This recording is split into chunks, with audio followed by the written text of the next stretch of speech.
It's about 10 minutes in. I just have to start the game. Start the fucking game. I have to make sure there's at least one playthrough of this game on YouTube. At least. Because everyone else.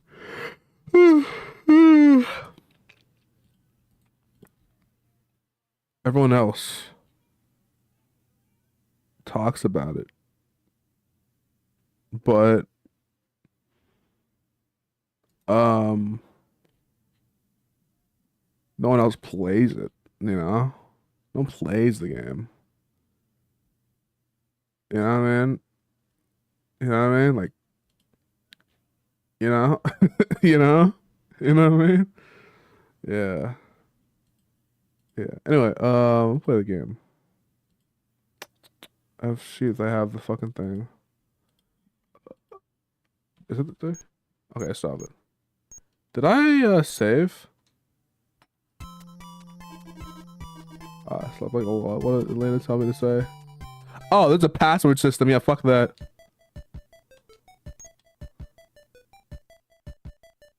An entire ass password system is crazy. And we're at the Slater port or whatever. A real Metal Slater? I can't believe it. I know, right? That's ours. We bought that. Why did we buy a Metal Slater? I just realized. Well, these motherfuckers are rich. They could just buy a giant mech. And more importantly, they could pay the fees to transfer it from any place they want to another place they want to. This is not a story about the underdog, more of a story about a rich person doing a rich thing.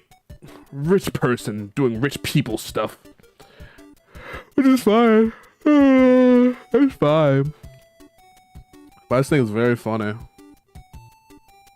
The thing, I just can't believe the shit. They just go and like, yeah, we're just gonna go and ship an entire mech. It was a different time. The late 80s or late 80s, early 90s were a different time, clearly. I'm sure this game was being written in 80, like... Wait, no, back in the 80s, flying was even more expensive, wasn't it? What is going on? Ultraman. Ultraman! Anyway. Wow, wow, wow, wow.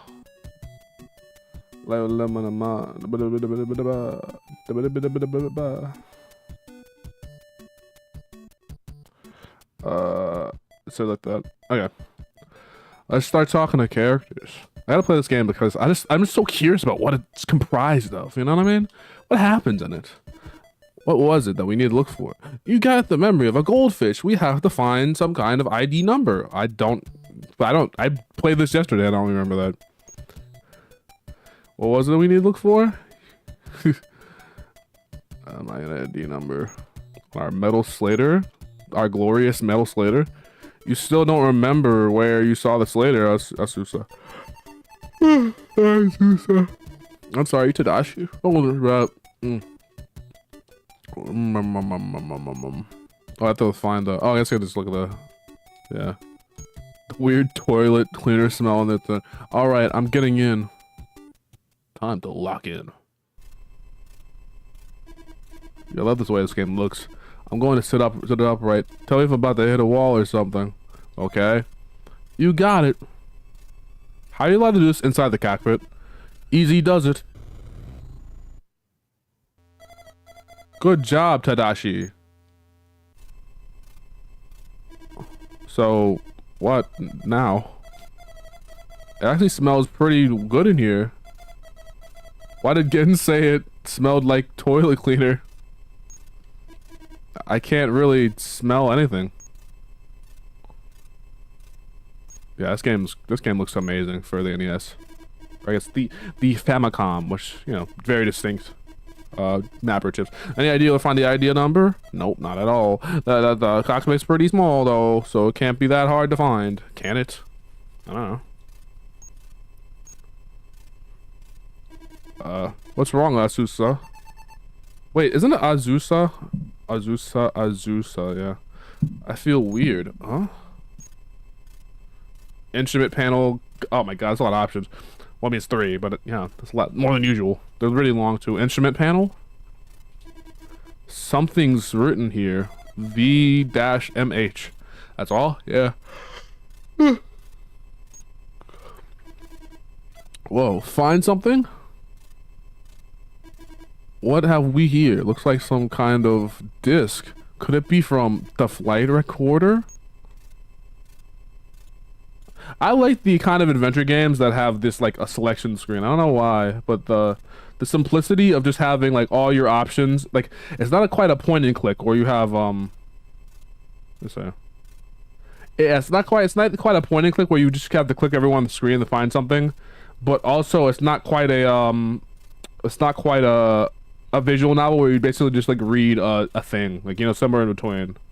I don't know why no one does this kind of like, you know, visual novel. I guess an adventure game, but it's basically a visual novel, you know, because you don't really have like, there are very few options in terms of like, you know, the actual like, you know, the actual thing. You know what I mean? I don't know. I don't know. Let's see for this. Oh my god. Oh my fucking thing. Let's see, where's the thing? The flight recorder. Flight recorder. Uh-huh. There's nothing inside. I don't think it will work without a disc. We have a disc, don't we? Think? Why is thinking an option? Letters? I wonder if V-MH is the ID number. It's not exactly a number, is it? That's true. But what else could it be? Beats me. Yeah. Vidimish? I love how, like, you know, the animation speed. I think that might be part of the ROM hack, which, if it is, thank God, because I couldn't just like, oh my God, having a every single fucking second. Oh my God, that'd be horrible. This must be from the flight recorder. Looks like it, but why was that hidden down there? Maybe it's got something important on it. At least now we have something to go on. You're not such an idiot after all. Hey! You're not such an idiot after all. It's crazy. Also, I respect the amount of ambience that's in this game already. I gotta say, like, the, for being an NES game, it had a lot of, like, ambient qualities. Like, it really sets up the mood pretty well. I don't know how to explain it. Like, all of the, there are a lot of games that, I don't know. I like that about, you know, adventure games, visual novels and all that. They have a lot of atmosphere about them, you know? I wonder if V-MH, yeah, the same thing.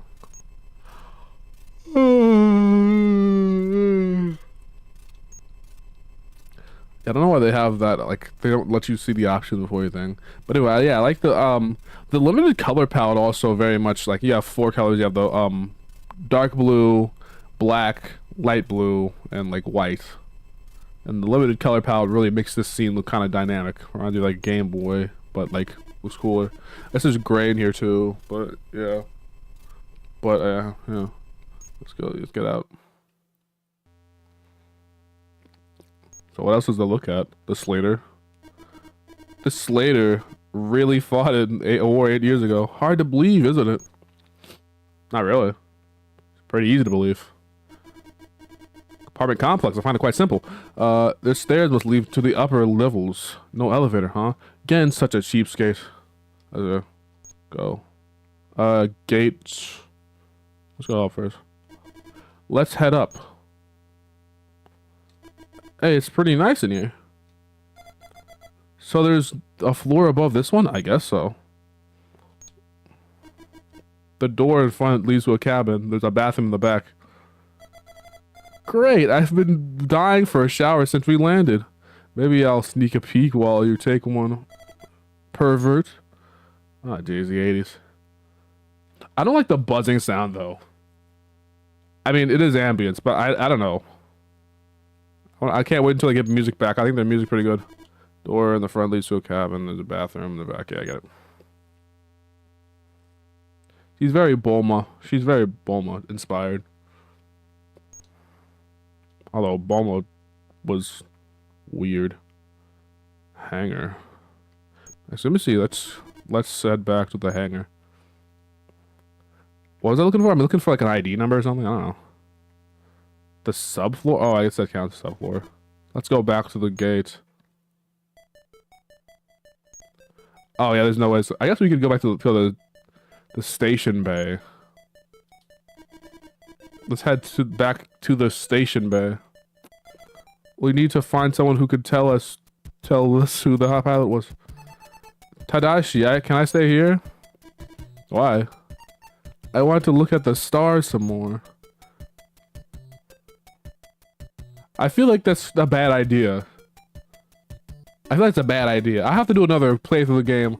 I'm very safe this route. I don't know why. I feel like, you know, the whole, you know, maybe the plot demands it, but I want to avoid that. So no, sorry. Why not? I just want to look at the stars. Stop it! No.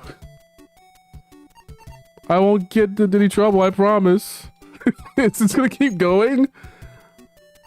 Why, please? No. Why, please? Oh my god, it's gonna keep going in fucking circles, right? It's gonna be like, oh my god, I fucking hate when like Pokemon does that or whatever, where it's just like, you know, you stay in one place and it's just like, you know, you have to try it one more time to see if anything happens. Yeah, so, okay, fine. Yay. Just don't leave the ship, okay? Okay. You know, sometimes you guys sound more like sweethearts than siblings. Huh? Nani? If I didn't know better... And you call me a pervert? Jesus Christ, this game's weird. Well, I mean, it's not that weird. I've seen weirder. From the 80s? This is pretty safe, honestly. Sup? This game's pretty good. I like this game a little bit. I think I like it a little bit. Whenever I'm on stream, a lot of times I'm just like sitting on Twitter, and I see a tweet called "The greatest rapper alive is probably stacking produce." I'm like, so true. It's a Logic bar. Good old Logic. Once in a while he gets it. He cooks. Anyway, got a vibe. This is called I think it's on the thumbnail. I forgot to put it in the description. This is called Metal Slater Glory for the Famicom, for the Famicom console. Sadly, you have to emulate it. Not only because the game is Japanese only, but because even on Famicom, it is expensive as shit. It's at least like, I think the least it goes for now is like $500. But it's probably like 1,000 at least. And honestly, it probably could be more than that. It's one of the most demanded games for the console, and it's not a thing. There is no sell. I mean, the game sold for like what, like $70? I think $60 or $70 back in like 91. So I remember it was expensive even for the time, because it had a super, you know, because these kind of graphics don't come easy on the Famicom. All right, you had to pay extra for mapper chips.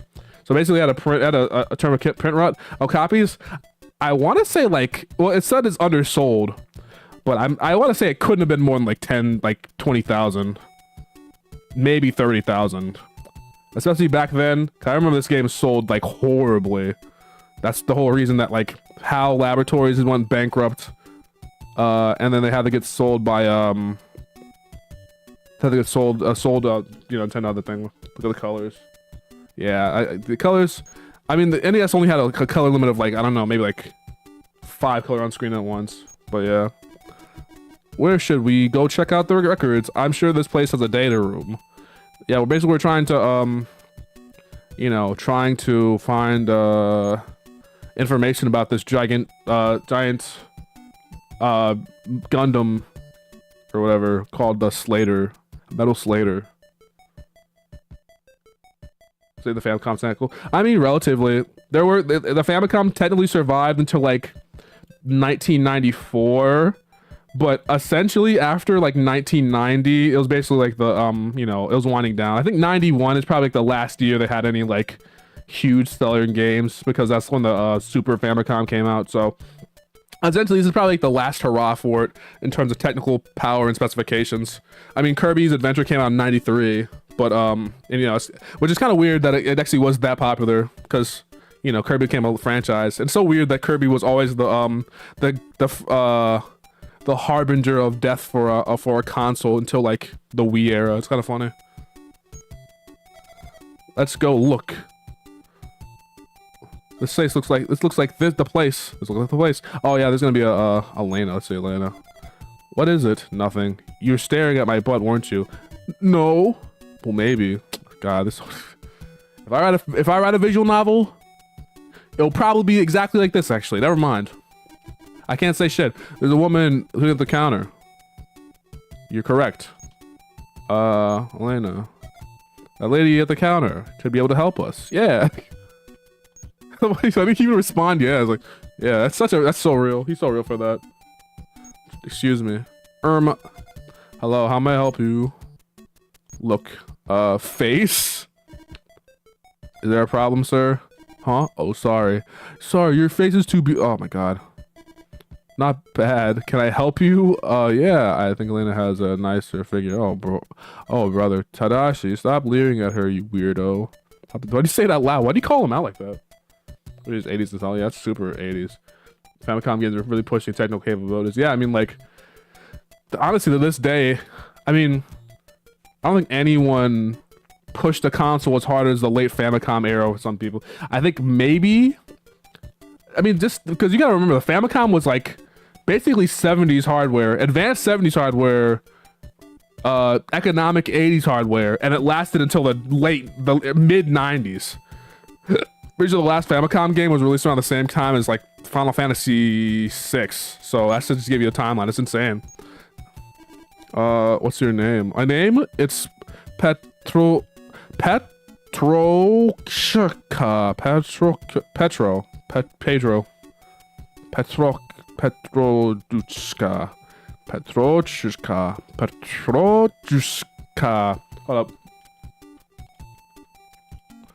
Hold up. How to say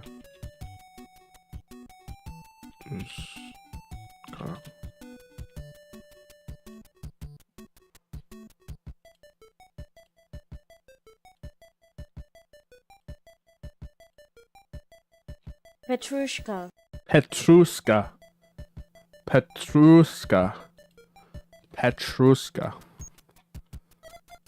You better not ask her for a phone number. Base phone number. I do wonder what the most advanced titles for every console are. Petrushka.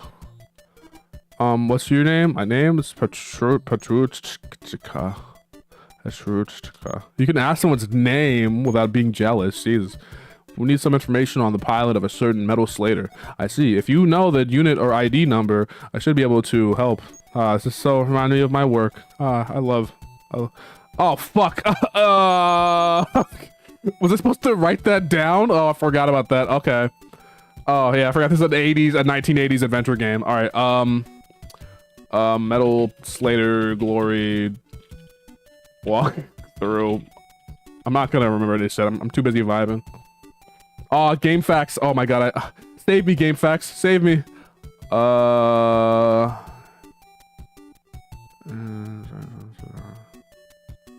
I love how they. I love old adventure games because they have literally the entire games in like a list of commands. It makes a game that's so artistic sound so goddamn clinical. It's like talk to Gen 1. Look, Metal Slater. Talk, Asusa. Talk, Elena. Look, airport. Oh,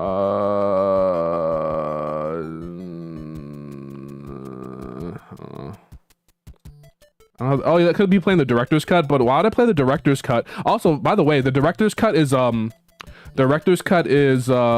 translated, sadly. It's the super I don't know if it was. I'm not sure if someone translated it. I think someone by now maybe. But for a while, no one translated the director's cut for Metal Slater Glory, which is weird because it's the same exact game. I feel like they have the same script, but you know, maybe I'm wrong. I feel like someone might have done it by now. Seriously, what?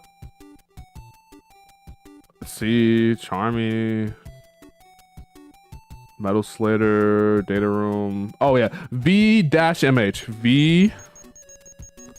V dash M H. There we go. V-MH, got it. We're not sure if that's the right number. Alright, just a moment, please. Once we find the pilot, we can start looking for the creator and find out what's up with that message. Let's not get ahead of ourselves. We have to find the pilot first. Oh, that'll be easy, Tadashi. This Slater isn't a standard model. You mean it's special? Yes, there is very little data on it. What about the pilot? According to this, the pilot was a Mr. Masadasa Mimu, that guy. Elena, Masatada Himukai, your dad? It was Dad who left that message. Your sir, he never told you anything? The dialogue was really slow, by the way. I was on Earth when I had died. The only one with him was Azusa. Come on, let's go and ask her. Hey, wait, up. I wish the dialogue moved faster. I could probably read it more naturally. But I have to read it like a fucking robot.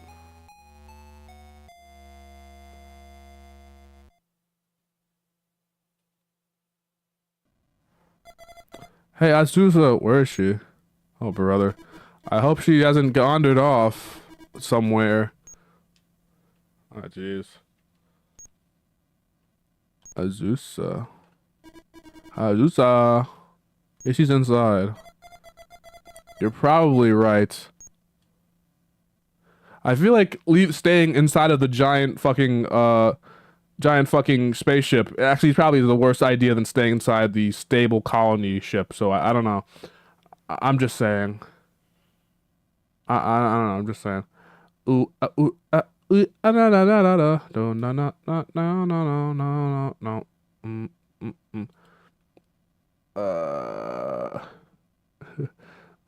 About to do graphical adventure like this one. They've got the lip flaps. Yeah, it's so weird. Forward name comes up.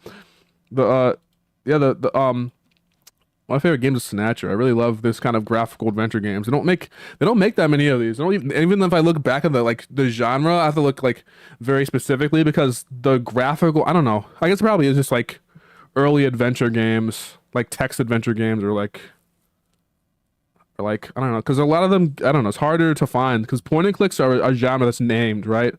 But like adventure games is like already a broad genre, but then you go and niche it down to 1980s Japanese style console adventure games in the graphical style with vertical text parsers and shit. Like I only found like 5 of these games, even though and they're all need to be translated, you know, like Famicom Detective Club and shit like that. I don't know, like I have to play all of them though. Azusa, she must be on break. Elena. What the heck? I'm right here, you jerk. You nearly gave me a heart attack. I'll search in the hangar. Let's search the hangar. Okay.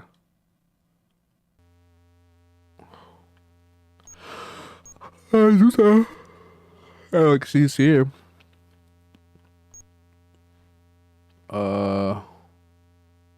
This is the hangar.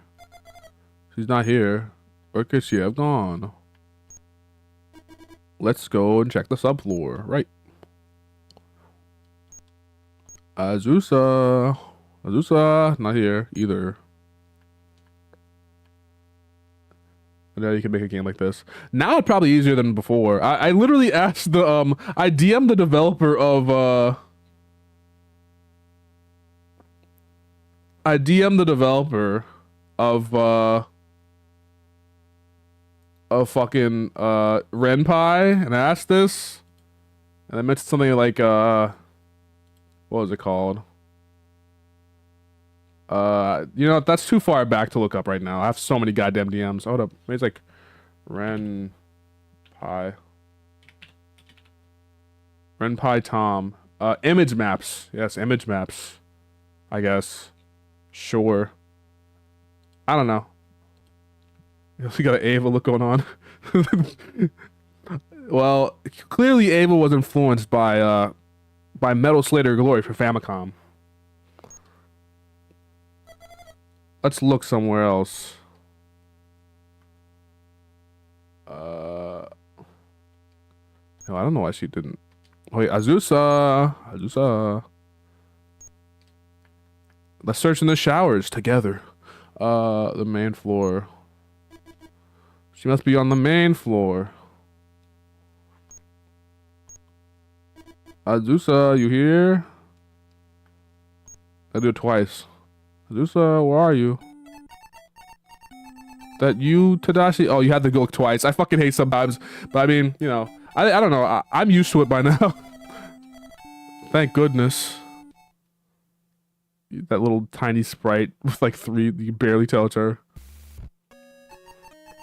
The stars look so pretty from up here. Thank goodness you're okay. Azusa, we need to ask you something. Did your dad tell you anything before he died? I can't remember. Well, yeah, you were like fucking 2, so yeah. You're 4 at the time, right? Surely you remember something. Surely you can remember. Okay, well, I mean, it is your father's last dying words, so I feel like that probably stuck out to you more than, like, you know, the plot of the first Dora the Explorer episode you've watched, or I guess, in the case of this being 1980s Japan, the first Doraemon episode you watched. But, you know.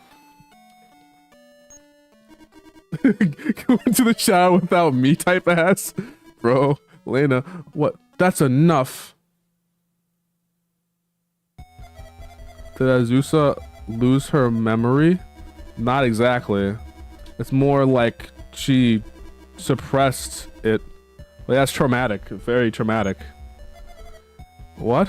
Having your father die in front of you is pretty traumatic. Especially for a 4-year-old girl. Why didn't you say so earlier? Now I feel terrible. I love how they have the little, like, you know, expression with the little, like, you know, sweat droop or whatever. Sweat droop. Just let Azusa be, okay? Fine. But what do we do now? Well, talking to the pilot is kind of a no-go. Well, and there's nothing your dad told you to help us out. I'm afraid not. Why don't we try to find more out about him and what he was doing 8 years ago? I'm sure that'll give us some clues. It might even jog Azusa's memory. I guess. We still have to find out what the creator guy was, though. Yeah, then we could finally get to the bottom of that message. Message? Tadashi, Elena. Hey, Azusa. What you talking about? Oh, nothing. Just politics, right, Elena? Elena? Yeah, politics. Sweat droop. So what do we do now, Tadashi? I don't know. I love the idea. Go in the shower without me at ass. Oh my god. Skill issue. Sorry, kid. Your traumas too. Sorry, kid. You're traumatized, but skill issue. Should have ducked. Should have parried. Should have parried the trauma. Sorry. Elena. Yeah, let's get music. Yeah, that's very good music. I'm not sure if any of that's sampled. If any of it's able to be sampled, I will know. I'll lock in. I'll be playing random games and I'll be like, dude, I want to sample the we need to find out more about what happened 8 years ago. Right. I was playing fucking, it was like on the SNES the SNES live, the SNES shit. What's it called? The SNES Nintendo Online Switch thing. And I was playing this game like about like, I don't know, like a circus or clowns or something. And like the intro sounded so beautiful. I forgot what it's called. Let me see. Switch Online SNES games.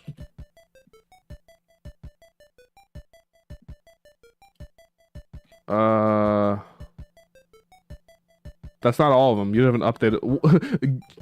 A limited or both dual coming February 19th. This is from like 3 years ago, dog. Sorry, 4 years ago, yeah. Which is kind of sad because they haven't added that many games since that happened. God, Nintendo fucking is so ass. Let's see. The game is called,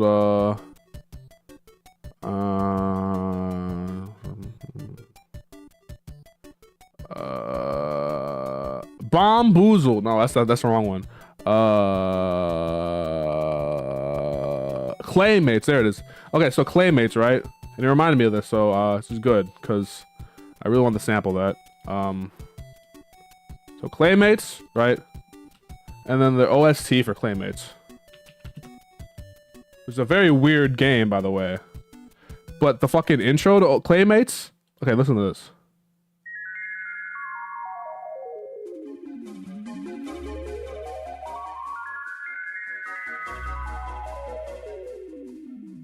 That shit sounds mystical as fuck. That shit sounds beautiful as hell.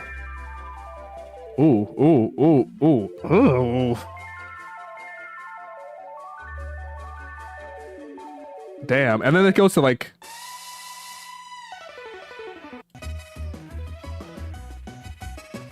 You know, regular SNES music. It still sounds okay. This one sounds okay. Okay, hold up. But yeah, it sounds like regular SNES music. And this one especially sounds like circus-ass music.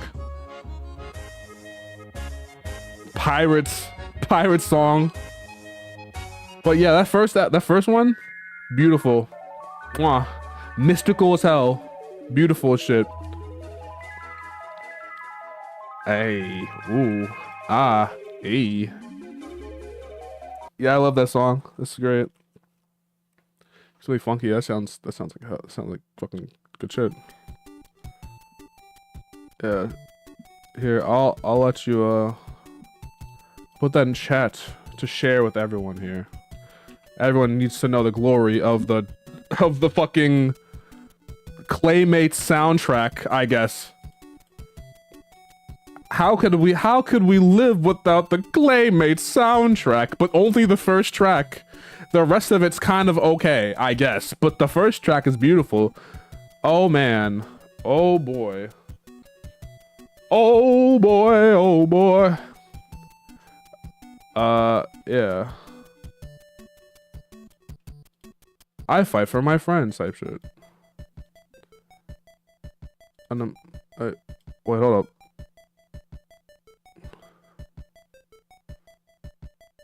Wait, hold up. Wait, hold up. They're cooking anyway.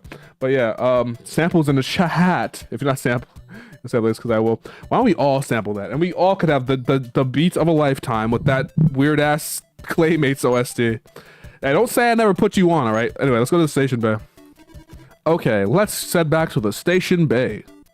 I'm coming too. That little animation. Azusa, stop jumping around. People can see your underwear. Jesus Christ. Yeah, they're cute, aren't they? Well, it was the 80s. It was a different time. Tadashi, she's your sister, you pervert. Besides, she's too young for you. I wasn't. It's not like that. Oh my god. It was a different time. Honestly, this would be horrible if this was like. This would be weirder if it was on the PC 98, dog. But doesn't matter. I'm not. Whatever. Doesn't matter. The neon sign over there says mechanic. Mechanic, huh? Listen, you have to go into. Listen, we have to get our brains into the state of 1980s Japan, 1980s visual novel Japan. We can't say, oh, it's, and it is weird, but it's not like, we can't just like come into there and say like, oh, well, it's just strange and absurd. How are they doing this thing back then? Like, it was a different time. I mean, it's like when you read about like Shakespeare and like, they have like, like 16-year-old like 16-year-old kings and having 15-year-old wives and shit. It's like, it was a different time, It's not like, we have to adjust ourselves for that standard. But also, I can't admit, it is kind of making me a little uncomfortable. But it doesn't matter. Let's just get past it. It doesn't matter. Even me mentioning it doesn't matter. It is what it is. Especially when it's so ham-fisted. Yeah, it's kind of fucked up. But like the way it's written in is fucked up specifically. But yeah, it's so obvious. And they're like, don't be like that. Don't be like that, Tadashi. Tadashi, you shouldn't be fiending over your sister. Like, shut the fuck up. But as long as it's not a PC 98 game would have been worse, But again, whatever. We have to adjust ourselves for the thing. Elena, we should have a mechanic to look at this later. That's not a bad idea. I bet they'll be able to tell us something. I really like the vibe of this world. I think they really the designer. By the way, and what were they cooking? Yeah, PC 88, PC 98. All those like Japanese computers where they had like literally like the shit they had like on the fucking Japanese computer system back then was insane. Like you had every category of hentai on there. They no holds barred, dog. But I mean, okay, like the 80s, you had the issue with like, just processor power. But by the 90s, where they had the PC 98 shit, you had fucking everything. And then by the 2000s, you had really everything because, they didn't have the issue with processors, well, the issue with resolution at that point. So, you could make anything. So yeah, primordial gooning. Primordial. That shit from the fucking Stone Ages, dude. You're fucking gooning to fucking 100 by 100 pixels and shit. It was crazy. Anyway. This is not that important. Anyway, let's head to the data room. This is not a very, anyway, let's look at this woman again. It's the same woman as last time. I'm sorry, I apologize. What? Yes, of course it's the same woman as last time. We were here we left 5 minutes ago. Stop staring at me like that. He was looking at your butt. Hey, what's gotten into you two? While Niders still work on some hentai game. That's literally what he did though. And like not what he did. The guy who worked on this, I forgot his name. I read like the making of, and he's worked very, very hard in this game. And it's kind of weird that he it's the only game he ever like really like, honestly, yeah, it's like the only game he really ever like kind of like completed. I think he worked on some other stuff like some manga, but otherwise I looked into it. I was like, I really like the vibe of this game, right? So I looked into it and I watched actually let me look it up because I had a I don't know if I had a page on it. Hold up. Metal Slater Glory. Glory interview. There was this interview they had with it's on Shmuplations. Okay, so yeah, the developer interview is on Shmuplations, and there is not much information on Metal Slater Glory at all. I have to say. So here is the Shmuplations interview, right? And it's by Yoshimiru Hoshi. Yeah, and it goes over like all the details, and it changes the speed to affect clothing. Okay, so the actual, yeah, and actually now that oh wait, hold up. There's a huge amount of art for this game. Yes, the graphics took the most time to complete. When creating the background sprites for a scene, a single bank the Famicom was capable of holding 128 by 128 image for backgrounds was only enough to fill a quarter of the screen. When there's making a scene where the spatial leaves off, for example, there wasn't a space. No matter how much you draw, you have to fill the screen with black space to draw the ship and the Earth in the background. So I drew the right half of Earth and the left half, making up the tiles like a mosaic. Coming up with the solutions like that were the reason that the game took 4 years to make. So yeah, by the way, this game took 4 years to make, by the way. And not just 4 years to make in like our time, which is, an average time, if a little low for a AAA game. and not 4 years to make in like, you know, 1990s time, where it's like, you know, that's a significant amount of time for a game, even with a big team. But, you know, it's not, you know, this is 4 years in 1980s time, which, I mean, it was one person predominantly, but also games took like 6 months to make. Dragon Quest 2 took like, I think it took like 8 months to make the entirety of Dragon Quest 2. So you could, I'm just saying, this is like the thing we're doing on your reflection. So yeah, there's a lot of like, technical details that are lost over like the yeah, but like I gotta give this game a lot of props in terms of like the technical details. I wonder how they'll be able to tell us about Dad. Hopefully we can find out about the circumstances around his death. Yeah, he's a good drawer. Yeah, he designed these, he did most of the things for this game anyway. This lady's kind of, his hair's kind of funny. Zeus, you kill me every time. Excuse me. Oh, hello again. How can I help you? Could you check the records from the war 8 years ago? We're especially interested in anything concerning metal slaters. Understood. It will take a little longer to use the checkers. You should come back later. Yeah, this shit has loading times. Let's check out the rest of the station. Okay, we'll be back later. Goodbye. The fucking jump. Man, this animated. Yeah, I mean, the thing about this, I wish I was like a fucking huge big ass Mondo streamer or some Jammer shit, because like, yeah, man, if Jammer played this game, he probably, you know, like the creator of this game is like super passionate about this like storyline and this story, which I appreciate in a way, because you know, it's cool. But you know, he's still going around. Sometimes he's selling merchandise or like making like, you know, or like making art of this game, or sometimes it's very, very rare these days. But you know, I still you know, so I can imagine the anime. I could definitely imagine an anime happening. Although this game is like so of its time that an anime coming out of it now would actually be like a throwback. But yeah, fan work would be very, very cool to see if they could manage that. Honestly, I really would want to see it. Gunsmith Cats, yeah. Oh yeah, Gunsmith Cats. There actually was a new oh my god. I was in this Discord VC one time, and the Gunsmith Cats shit.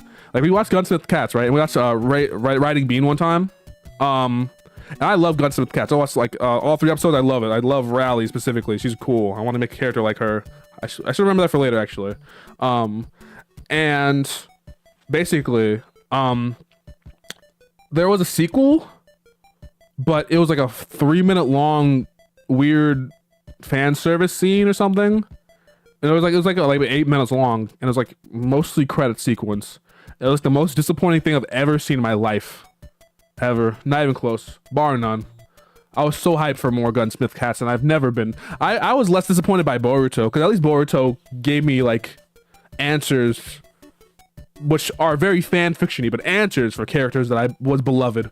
But I feel like that Gunsmith Cats 2 little short animation gave me more questions than anything. So yeah, Azusa, you just can't keep your eyes off her underwear, can you, Tadashi? Cut it out, Elena. Oh jeez. Let's go to the. Well, let's not go to the data. Let's get to the data room. Why are we heading back to the data room? Talk. Azusa. That lady's hair looks kind of funny. Yes. Excuse me, were you able to find the information for us? I'm sorry, but it will take a few more minutes. Let's check out the rest of the station. Okay, we'll be back later. Goodbye. Let's just not do that whole exchange again. Let's go to the mechanic room, okay? Let's check it over there. Excuse me, yes? Oh my god, ponytailed girl. The fact that they can even fit a phrase like ponytailed girl in the NES. I know this is like the fan translation that probably has like less characters in Japanese, but like, you know, because the you know, if you ever played an 8-bit RPG, right, you would know that the one of the big issues was like character limit restrictions, you know? Like you play an old RPG and instead of saying like burger, it says burg, or you say like you know, medicine, it says med or something. It's always with like old 8-bit RPGs, they always like shorten things like that. Or like, you know, like I don't remember, it was like they made like Ultima Nuke or something in the NES version. It was so weird. I don't know. But yeah, it's like that. It happens like all the time. I don't know what's up with that, but yeah, basically, like I don't know. Yeah, like Earthbound. Yeah, like Earthbound. Earthbound does that a little bit, but I mean, not Earthbound does it less than because you know on the Mother 1 does that a little bit more, but especially yeah, Final Fantasy does that a lot because they had to like retranslate shit for the NES version. But the NES version has a weird translation in general, but because it's an 80s translation of an RPG, they didn't know what there was no standard. Even like. I don't think this translation started getting like traditionally good until maybe like the 2000s, maybe, because it had kind of like a history, you know. But like a lot routinely, like I don't know, I like people. I remember people are a little like weird at. People are kind of iffy on working designs now. I remember people used to like super love working designs, just translations. And also, and now people are like, yeah, the jokes they add in are really terrible and cringe. But I'm like, honestly, I'm in between. I've never played a working designs game, but I'm saying this as if you know, working designs is just like a household name. Okay, so basically, in the 1980s, working designs were the people who translated certain games like Lunar 1 and 2 for like PlayStation and Sega CD. So like certain RPGs that were kind of niche got translated, and those games always, and I repeat, always had very low print runs. It's so funny. So, but since they were the only people to translate the games for the time, it's kind of like the actual translations of it were like, you know, iffy. Because they, you know, it's one of the examples people would point to saying, oh, you know, translations, you know, it's not very accurate to the original text. I'm like, yeah, you're fucking correct. But it was functional enough for the 90s, you know? Like, the fact that the game came over here was good enough, honestly. Because there's so many good games that didn't come over here. This being an example of one. Anyway, you something? No. What? Yes, we do. We need someone to take a look at the Slater. Need something? No. Bro is fumbling everything. He's cute. I hate this guy. You look like I'm young, don't you, Tadashi? I don't mean it like that. Current perv. What is with this game? Everyone's a perv. This is a perv. That's a perv. Why don't you just keep it in your pants? This is a worker in for maintenance. It was an Iwata-S. Tadashi down bad. Oh, he's down horrendous. He's down for every person. And I don't think I've met a single male character in this game. Which, to be fair, is a 1980s adventure game by a manga artist. I feel like I don't know what that even means. There were a ton of I don't know like the variation of manga. It was like weird like gender split in manga too. Because I remember like, you know, if you go like look at JoJo, it's like all dudes. You look at like Fist of North Star, all dudes. Dragon Ball, like mostly dudes. You know, and then you look at like, I don't know, was Urusei Yatsura? Yeah, Urusei Yatsura was a manga first, right? So that's, you know, mostly women. That's all women. I think kind of split in half. I don't know. I don't have that many examples of like, you know, it's like shoujo manga. They're like it's like tennis. The one that's tennis. I don't know. Rosa Versailles. I don't know. I haven't watched all of them. Let's talk about anime. Anyway, what are your names? Here we go. I'm Luna. My name's I. Nice to meet you. You're unbelievable, Tadashi. Asking their names is too much for you? Jesus Christ. I forget this game existed. Jesus Christ. Toho. Well, Toho was that was like mid 90s. So it's probably like, and that was like not representative of the entire anime industry because Toho is just like in its own little island. So yeah, it'd only be better if Tadashi was also a girl. You are correct. You are correct. And even then, it would still be kind of weird. What are your names? Here we go. I just doing that again. My bad. Yeah, this game is cool. Oh, did I ask about the Slater already? I forgot.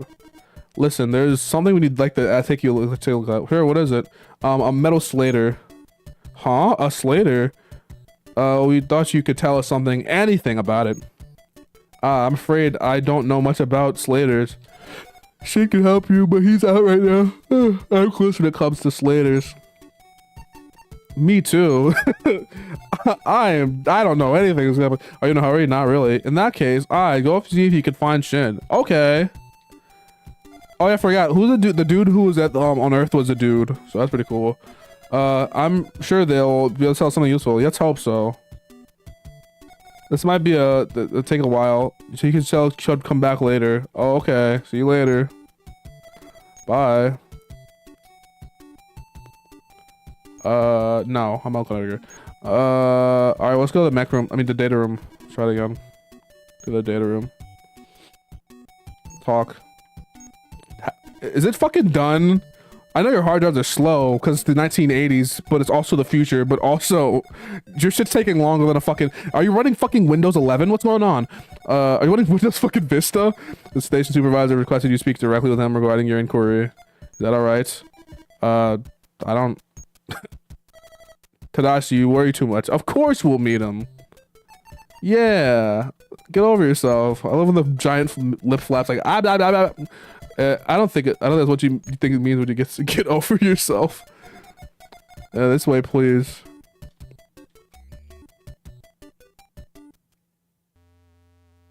Oh no. The ambience. Petrolka guys probably using PC-98, yeah. He's pretty much the most important guy at the station, right? I guess. The writers made what they want to see. This dude wants to see cute girls and romance cast like that. Oh, he is based like that though. He cooked. All right, listen. I'm not gonna say he didn't cook because I'd probably make this kind of game too, except without the sister thing. I don't know. I just don't feel comfortable with that. But everything else, he fucking cooked. And you know, I'm just saying. Anime. What's it called? 1930s. I mean, 2030s. This game, I think this game takes place in like the distant future of 2030, which is so funny to think about now, isn't it? If you think about it, these characters all might be dead. Or they might be older than us. Who knows? Pretty much the most important guy at the station, right? I always get nervous in front of the big shots. Would you stop worrying? It'll be fine. What if the person there's like a cute... No, it's never mind. Not cute at all. Sorry for the wait. I'm Jiff Claims, the supervisor of the station. You sure do look like it. Nice to meet you. I'm Tadashi Himukai. This is my sister Azusa. And Elena Ferrata. Thank you so much for meeting with us. Look, I'll cut it right to the chase. Why do you want to access the full war records? My father was killed in the action during the war. We were hoping to find something in the records about how he died. I see. It was a turbulent time. Many colonies turned into battlefields, including my own. Yeah, you look like a war veteran, don't you? What started it? The fighting, I mean. What started, to put it simply, it was a war of independence. It began with a single colony tired of government interference, towards up into rebellion. Just like many of the great wars of our time.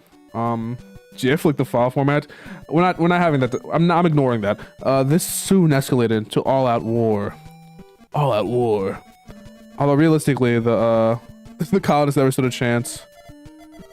Can you tell anything more about specific, like about the metal slaters? Your attempts at humor bore me. To cover what the data were unsuccessful, I'm afraid. It simply doesn't exist. You mean the records are gone? GIF. I'm sorry. I've told you all I care. No, I haven't put anything. If you'll excuse me, I must be on my way. Oh well, thank you for your time. We didn't learn much, did we? Nope. That GIF guy gave me the creeps. I think we were right to keep him in the dark about Slater. Who knows what could have happened if I told him about it. Anyway, checking the records got us nowhere. Hold on. I forgot about the disk we found in the cockpit. Maybe we can figure out a way to access the data on it. Of course! That stuff on it might give us the leads. Okay, where should we go first? Oh, I feel like the data room might be a good idea. Because it is called the data room. Let's go! Let's go! Hello again. You guys are bothering me. Did your meeting with the supervisor go well? Not really. It's a shame. Well, what can I help you with? Meet Jiff again. I'm actually really good. I'm fine. I love that old. I love that disc. Because it literally is just like, I mean, you know, it's a 1980s disc. I love the. No, I'm afraid not. It's so funny because you know, the retrofuturism kind of thing, right? People like, oh, retrofuturism. That's like the you know, the 60s, right? Retrofuturism is honestly in the 90s now, which is so funny. But the 80s specifically is like yeah, like you have all these like vaporwave shit, like you have the discs and shit, right? You have all that, you know, all that. I don't know, like all that what's it called? Die Bart. The Bart, the Jesus reference. Oh jeez. Kanye, no, we have to find out about the Slaters. What can you tell me about the Reapers? You take a look at this disc. No, I'm afraid not. Oh. Are you sure? My supervisor maybe it'll help with that. Why would would it be possible to speak with the supervisor again? I'm sorry, but he left the station right after speaking to you. Oh. Well, I didn't want to talk to him anyway. Let's head back to the station bay. Okay. I love how I use so many resources just to render that guy's war-torn face. That guy might be back by now. I'm afraid he's still not back yet. God, can anyone work fast in this game? Jesus Christ. Show a disc. Look at this cool disc I got.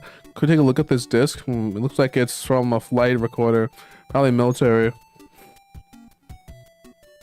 Cool. The war. You mean the war 8 years ago? I don't know anything about it. So, the Shin guy knows a lot about weapons and stuff. Yeah, more than I do, anyway. Interesting. Well, I guess we're pretty much getting... We'll be back. Goodbye. Okay, I guess we're just doing fucking nothing for like another dead end. Let's head back to the gate. Let's just go. Let's go home. Well, some guy comes across us and like, oh man, I'm all out of ideas. What do you think we should do, Elena? Well, there's no point in hanging around here. We should just try heading to the colony where it again brought us later. Yeah, that's a great idea. Colony. Where's the cockpit? Over here. It's in the back. This thing looks like very well equipped. Especially considering Gen owns it. Yeah, Gen's weird. Oh, Gen, my beloved. My beloved Gen, I wish you were so back in the story. Retrofuturism was dependent on the changing culture. People in the 90s had huge expectations for the turn of millennium. I love the idea of retrofuturism. I feel like it should be, you know... you know... What's it called? Ow, my back. I don't know. I feel like if we're in the context of like, okay, I think. Oh, but someone DM me about a commission. Give me a second. I gotta answer it right now on stream.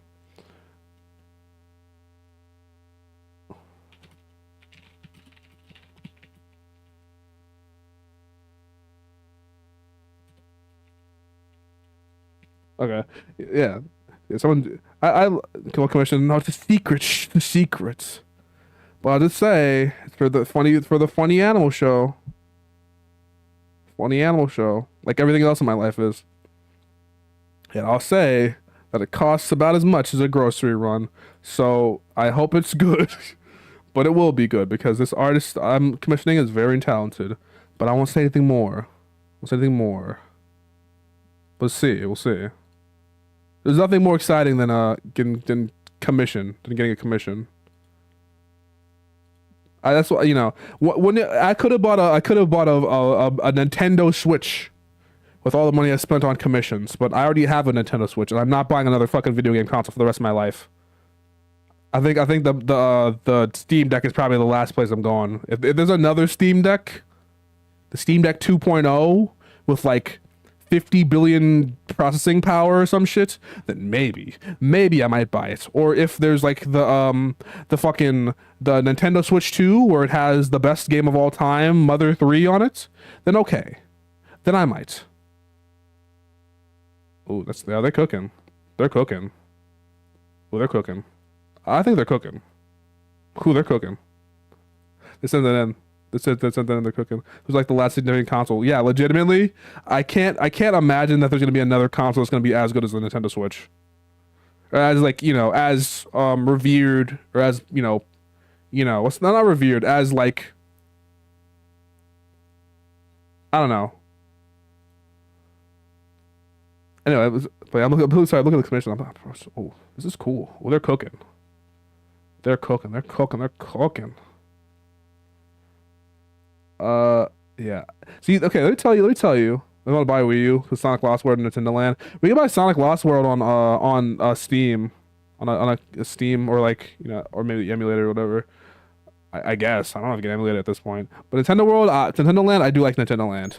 I don't know if it's good. I've got like 2 copies of that thing. I don't know if it's good enough to, unless you have friends, a ton of friends around. Controls are pretty standard. All this stuff and navigational stuff over there. No sweat.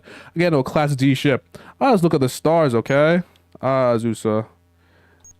That is, you're such a little sister. Controls are pretty standard. Navigational stuff's all over there. I love how, like, the idea of, like, I don't know, like, it's like a running a whole ass spaceship becomes as like easy as like driving a car, you know. It's just like I still, you know, the whole thing with flying cars, it's just like funny because I've never ever seen a story where driving a flying car is like, you know, what's it called, like rational or like, you know, convincing, basically, because every story that has a flying car is always like super, like, you know, I don't know how to describe it. It's like a super fucking you know, like, oh, everyone's a perfect driver and no one runs into each other. There should be a science fiction story where flying cars are an issue and everyone just constantly fucking runs into the ground and there's like constant bombardment of fucking drunk drivers. I need a science fiction story like that now. I saw it in I think a Wimisu video and I never thought of it before, and I can't get out of my brain because it's the idea of just drunk drivers and flying cars is fucking killing me. It's fucking hilarious. It's actually driving me mad. Like, it's so fucking funny. It's so funny. Anyway, I should probably play the goddamn game. The controls are. I keep saying the same thing. I see the air traffic. My cars are something only early 1900s America could think of. Yeah, absolutely. Colony. Oh my god. Okay then. Preparing for launch. Ready when you are, Tadashi. Let's go. Let's go. Please don't do the giant flashing red lights again, because my eyes will burn. My ears burn. Please don't do it. You know you don't want to.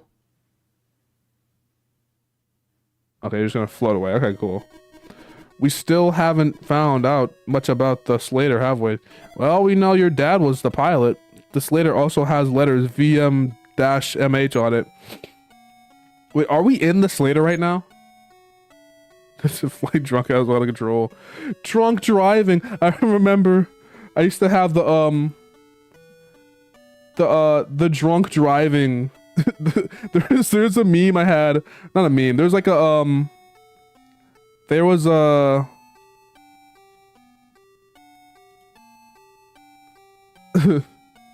there was a stream I had where I was playing what was it called?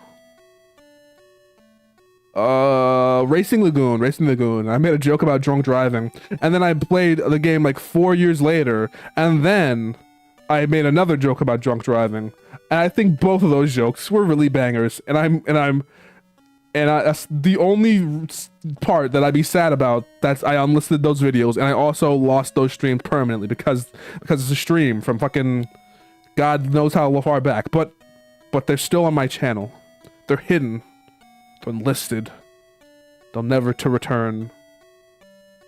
What the joke? The joke was drunk driving. I don't remember the context. It was drunk driving. I can't believe there are no records on the Slater. Weird, huh? Yeah, they were either destroyed or never existed at all. The disc. They'll even change the color palette. This is such a vibey, oh my god, this is such a vibey screenshot, by the way. Could be on this disc, the sooner we find out, the better. The driving be like, what's it called? What's the meme where it's like, this is me when I'm driving or whatever? Hold up. This is me when I'm driving. I won't lie, this is definitely me when I'm driving. I won't lie. This is definitely me when I'm driving. I won't lie, this is definitely me when I'm driving. Yeah, that's the entire thing. Yeah, I don't know. I just thought it was very funny. Yeah. The mint tint. Yeah, the mint's a really good, a really cool vibe. I wish there. I don't know. This color palette's really cool. I want to screenshot this actually. It's a good color palette. If I ever make a NES game, which I won't, because why in the fuck would I make an NES game? M Slater Glory MSG, hand mint colored, I guess. Drunk driving, why you need to play dangerous speed? I mean, the way I was playing was drunk driving, wasn't it? About parents. Where do your parents live, Elena? Didn't I tell you? They're in New York. Outside the city. Oh no, they're living in Albany. What does your dad do? He's an office worker. And your mom? She's a housewife, aka she's alive. You know, you never told me about your mom, Tadashi. She died not long after giving birth to Azusa. I had no idea. Do you remember how much about her? Just that she always smelled great. She used to make perfume as a hobby. I don't remember her at all, but look. This is such a PC98 core thing. Look at that, is that? Hey, Tadashi, can you turn the light on? Sure. Oh, there's a light in... This is a very cute panel. Look, it's a pendant. Oh, this is adorable. Those big ass anime eyes, those blinking thing. Mom's perfume inside. All I used to wear it because, not really my style. You're so fucking cowardly, bro. Just wear this shit. Can I keep it forever and ever? Well, I guess you'd probably like it more than you anyway. As long as you don't lose it. That's the only thing with moms that we have. I promise I'll keep good care of it. Why do you turn the light back off? Like, are you getting, like, it's like that rule, whatever you, like, oh, you guys will be there and soon. It's like that rule where it's like, like that rule or something, wherever you're fucking, hold up. I want I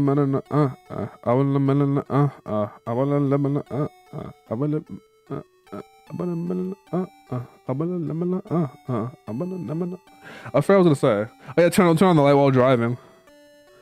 The NES game would be really fun. I don't know. I feel like making a Game Boy game would probably be funner at this point because there's software to help you. Because I mean, Family Tracker is cool, but you know, it doesn't help you make the whole game. NES games are harder to make. I mean, you can make a ROM hack, it'd be easier, but yeah. Imagine someone making a ROM hack of Metal Slater Glory of all things. Such specific tile sets, I couldn't imagine anyone making anything else out of this. I've not heard of them, actually. Wow, this place is much busier than I expected. God, I love Snatcher. Elena. We should probably start by finding the supervisor's office. Okay, let's take a look around. Let's go to the office. Go to the office. Big cheese! I'm guessing that's over this way. Come on, Azusa, coming. Don't enter. Please ask at the information desk. See, I'm surprised. See, the fact that he even like get discernible words on a background is actually impressive. I mean, I know I'm underestimating NES game quality, but have you seen fucking Ghostbusters for Famicom? It might as well not even exist. It might as well not even be a fucking game. That game is so fucking... God, I played a little bit of it. And I see why. I see why the angry video game nerd became the angry video game nerd. Like, legitimately. Maybe it's around here. Let's look at the corridor. Hammer tracker is cool as shit, but it's creative. We're doing insane arpeggios and drums and stuff. I hold my hand. I'm not him. I'm not him. I can't do it. I just can't do it. Corridor. Maybe it's down that way. You mean past the do not enter sign? Don't be stupid. What's that sign say? Please ask at the information desk.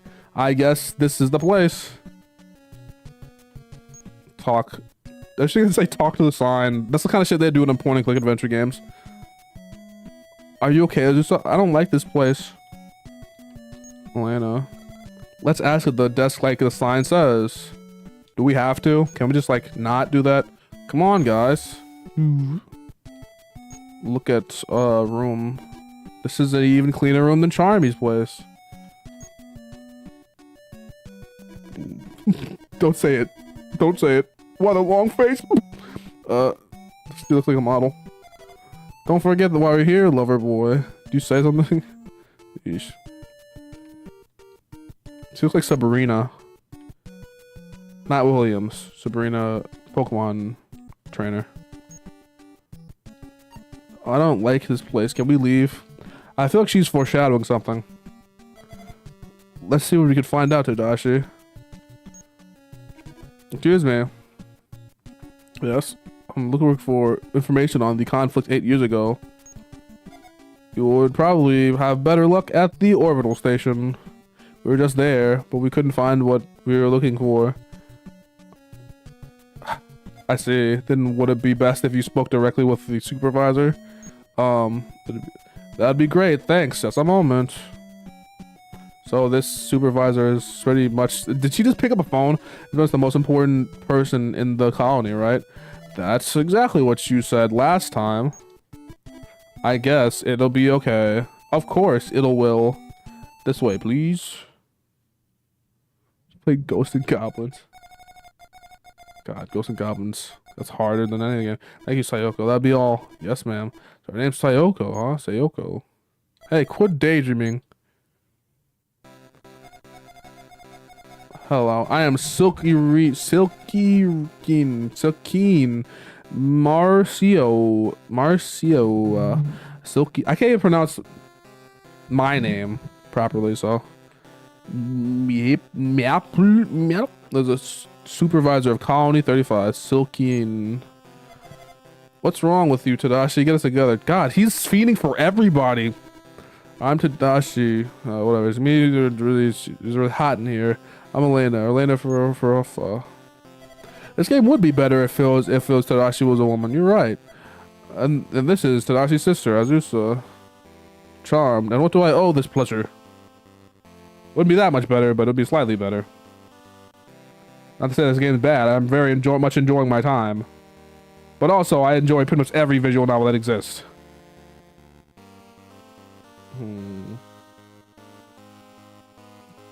Oh, give me a second.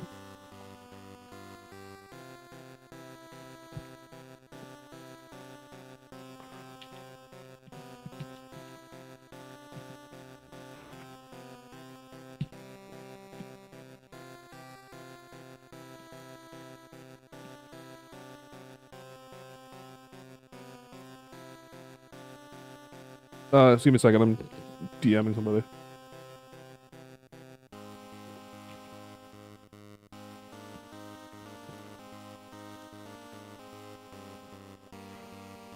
Alright, let me see. There's a little bit of that. Yeah, Ghosts and Goblins kind of, it is game. Let's look at Silkeen. She's even more beautiful than Sayoko. Actually, concentrate. I feel like she's more of a sister than anyone else. Records. We're looking for information about the conflict 8 years ago. Oh, the orbital station was a dead end. We found out some general information, nothing detailed. You hope I can hold the answers you seek.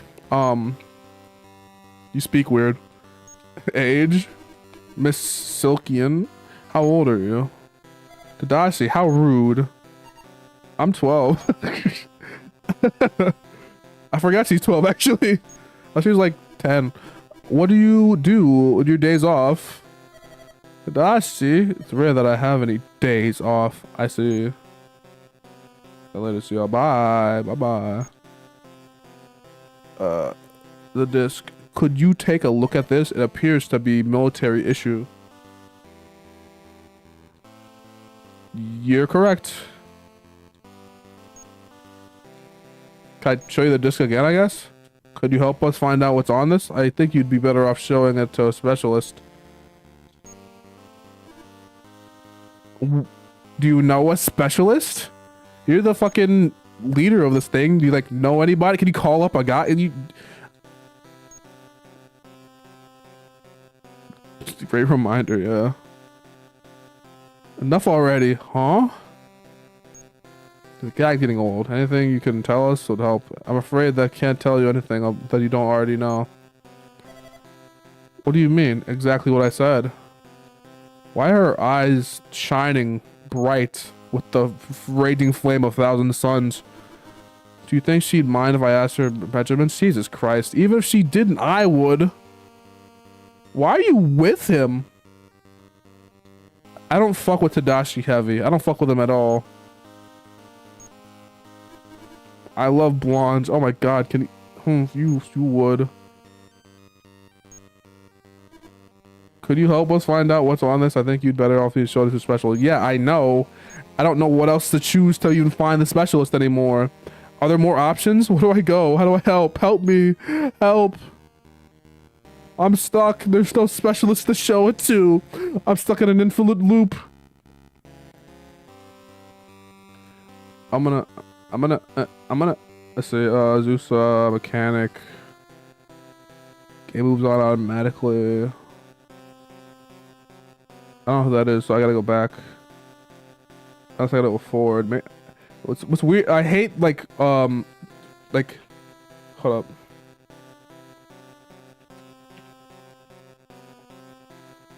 Talk. Oh no, I'm too far ahead. Also, there's a lot of, oh my god, this game is way shorter than I expected. But I guess a lot of it's dialogue, so. Zeus, some subfloor, cockpits. Game moves on automatically. All right, well I guess I'm stuck. You're stuck in an adventure game, sucks onto it. Yeah, it's not even like it's weird because I don't even have that many options. So beautiful. Do I have to keep just staring at her? Is there like another other option? Is like a fourth option or something? Is there a secret code? Do I put in the Konami code? What the fuck's happening? You know, it's like one of those things where you feel like you could like, you know, scroll or something. Do you mean there are no more records? I can talk no further on the subject. Is there some reason you can't tell us? Okay, I guess I just have to do that multiple times. I forgot. My apologies. I have the meeting to attend. Okay. Oh, we meet again, Mr. Himukai. Very well. The flashing. This probably would have looked amazing on a CRT, by the way. That was intense. I think she took a liking to you, Tadashi. No counting for taste, I guess. Elena. Even if I didn't know, but I'd say you were jealous. What? In your dreams. Huh? Anyway. It seemed like we hit another dead end. She's obviously hiding something. Yeah. But what if, but for now, we just have to look for elsewhere. CRC Tartiers. I wish they still made them. They're like, probably unprofitable or something. Probably unprofitable to make or something. But it's kind of weird, like, you know, the CRTs are like, it's one of those things that literally have gone extinct. Like, it's so unprofitable that even like the enthusiast market doesn't have any. Or like, it's like the same thing with like vinyl, right? Vinyl, like, vinyl at some point were profitable to make, you know what I mean? Like, even widespread, I don't get one to put it on. I don't know why they don't make it anymore. They don't even like, they don't even play it. They don't even like have any like.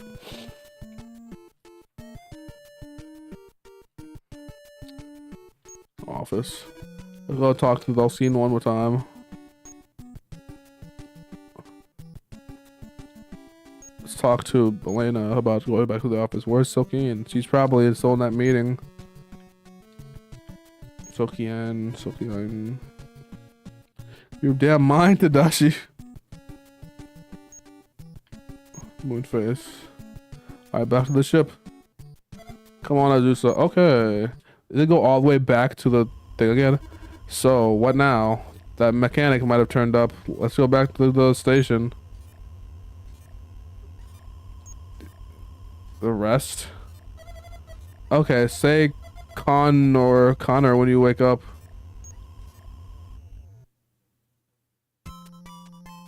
Okay, well I guess I have to... Alright.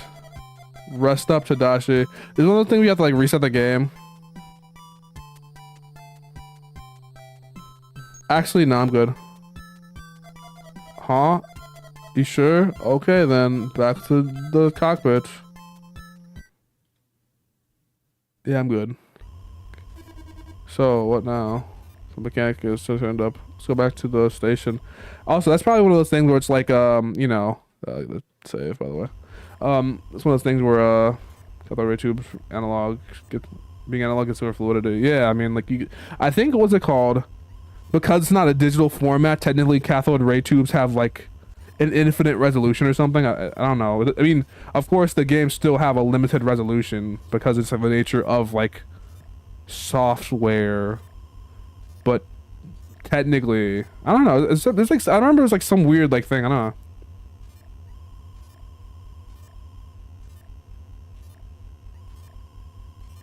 I forgot what I was gonna say.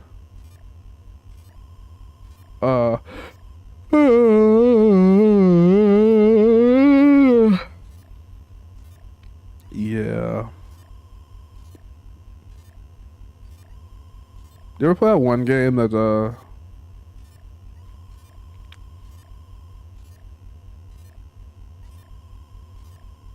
Wait, you ever played Ninja Baseball Batman?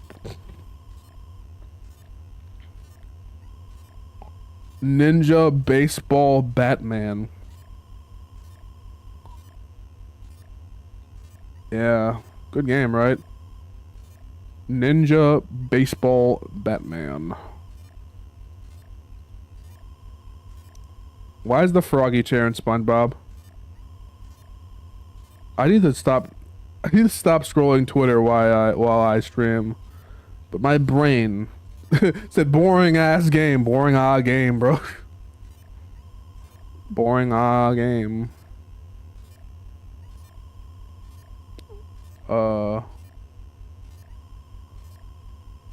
Shooting light through contraption. Where was it? Let's see. It's in an episode of the Patrick Star Show, apparently. Which makes sense. People who have the people like there's certain shows where I feel like, you know, after they get the actual episode plot done, they could just add whatever the fuck they wanted to. And the Patrick Star Show is probably a peak example of that, where just like, you know, they can just do whatever the fuck they want. Anyway, let's go back to like, I don't know, the orbital station, sure. Well then, let's go back to the station. Coordinates set. The time bomb's in set. Wow, what were they thinking? What were they thinking? I need to play a game that's like super bad. Has stupid decisions. Cause I really wanna say what were they thinking. Hey, Dashi, can I have some of your gum, your mom's perfume? I don't know, sure, why not? If you drop it though, what if you fucking drop it? Sure, you can, right? Is this it's mom's perfume. I'm not giving, I'm getting it away over. You mean you've never opened it? Never. I bet it smells great too. What a waste. Does your mom have any? That I can think about it. Hey, you guys, I'm hungry. Wow, the ship looks chungus. What the fuck are you talking about? No, actually, you're so right. The ship does look pretty chungus to me.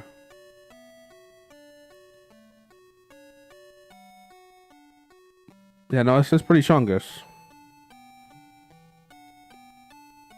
Red 21. Red 21.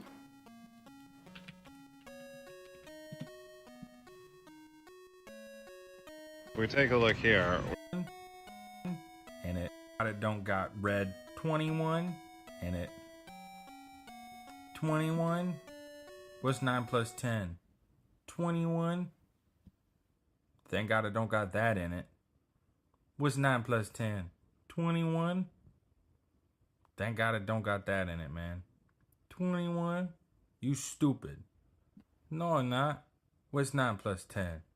21. Thank God I don't got red. 21. And You stupid. No, I'm not. What's What is 9 plus 10? 21? Man, you stupid. Thank God I don't got that in it. Thank God I got red. 21. Thank God I don't got red. 21 in it. 21? What's 9 plus 1? Thank God I don't got that in it, man. 21? What's 9 plus 10? 10 plus 10. Man. 21. 9 plus 10. That in it. That. You plus 10. 21. No, not. Thank God. No, not. Yeah. What are we doing? Nothing. Nothing at all.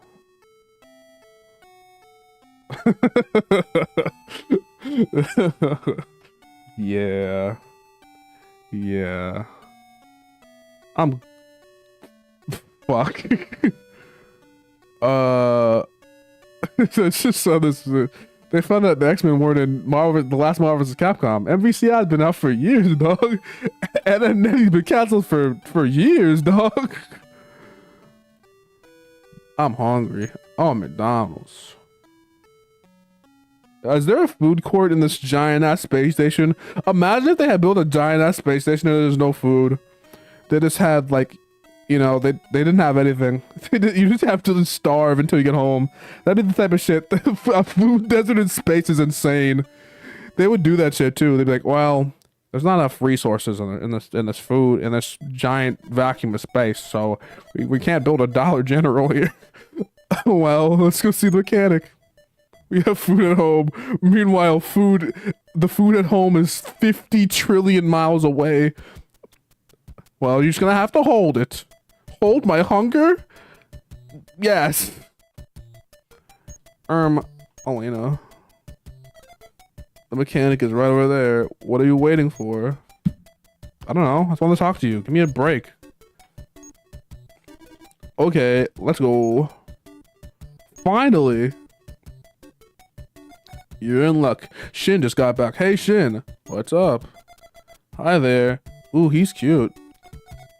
You want me to take a look at something? Wow, they're both feeding over everybody. Be cold. I feel it'd be cold 9 trillion light years in the future. I don't know. Maybe, you know, we just, you know, try to space microwave. It'll be fine. Look at something. Look at something. That's right. We're docked over at gate 561. All right, lead the way. Here it is. Whoa, better later. Glory. Glory. It's obviously a replica, right? What's a replica? Well, it's like a copy of something. I need a replica of you. Huh, but who would want that? I need a replica of you. Yeah, he just like shuffles in. I appreciate how immersive this game is for the fact that it was on, again, on fucking Famicom. I really just think it's very interesting.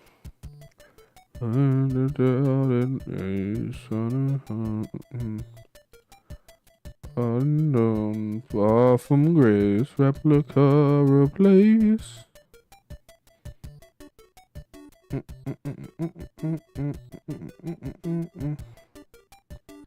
Hold up. Give me a second. I have to piss. But I'll piss like in 0.5 microseconds, so it won't be noticeable to the chat. But while I piss, I'll play one of my favorite records from the last millennium. Give me a second.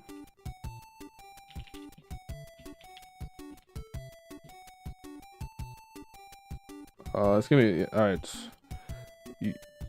You already know this one's a classic. I'll be right back. I'll be passing by you by myself, sadly.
Yeah, let's get this fucking. This album rocks.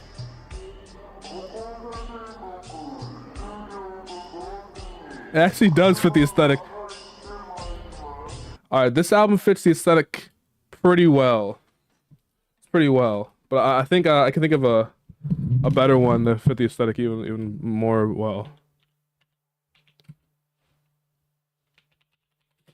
I think let's try this one. There's this one. No, I think that one this is a little bit better. I think Vaporwave would fit this entire album. I mean, this vibe well. There's the other one, this slowed and reverb version. Okay, let's try this one. Nah, it's too vibe. It's too ambient. What's the other one? There's the Telepath album. Let me tell you, Telepath has always on my streams on Twitch. Telepath has always been a mainstay of my beloved streams, right? So I don't know. Let's see if Go Floor Shop. Let's play the entire game like this. Huh? But who would want that? Only one of these Eve ever saw actual action, you know. I don't know. But I really do get music. But I do think it's very interesting. The aesthetic. The aesthetic. Oh, no, no, no, no, no, no, no, no, no.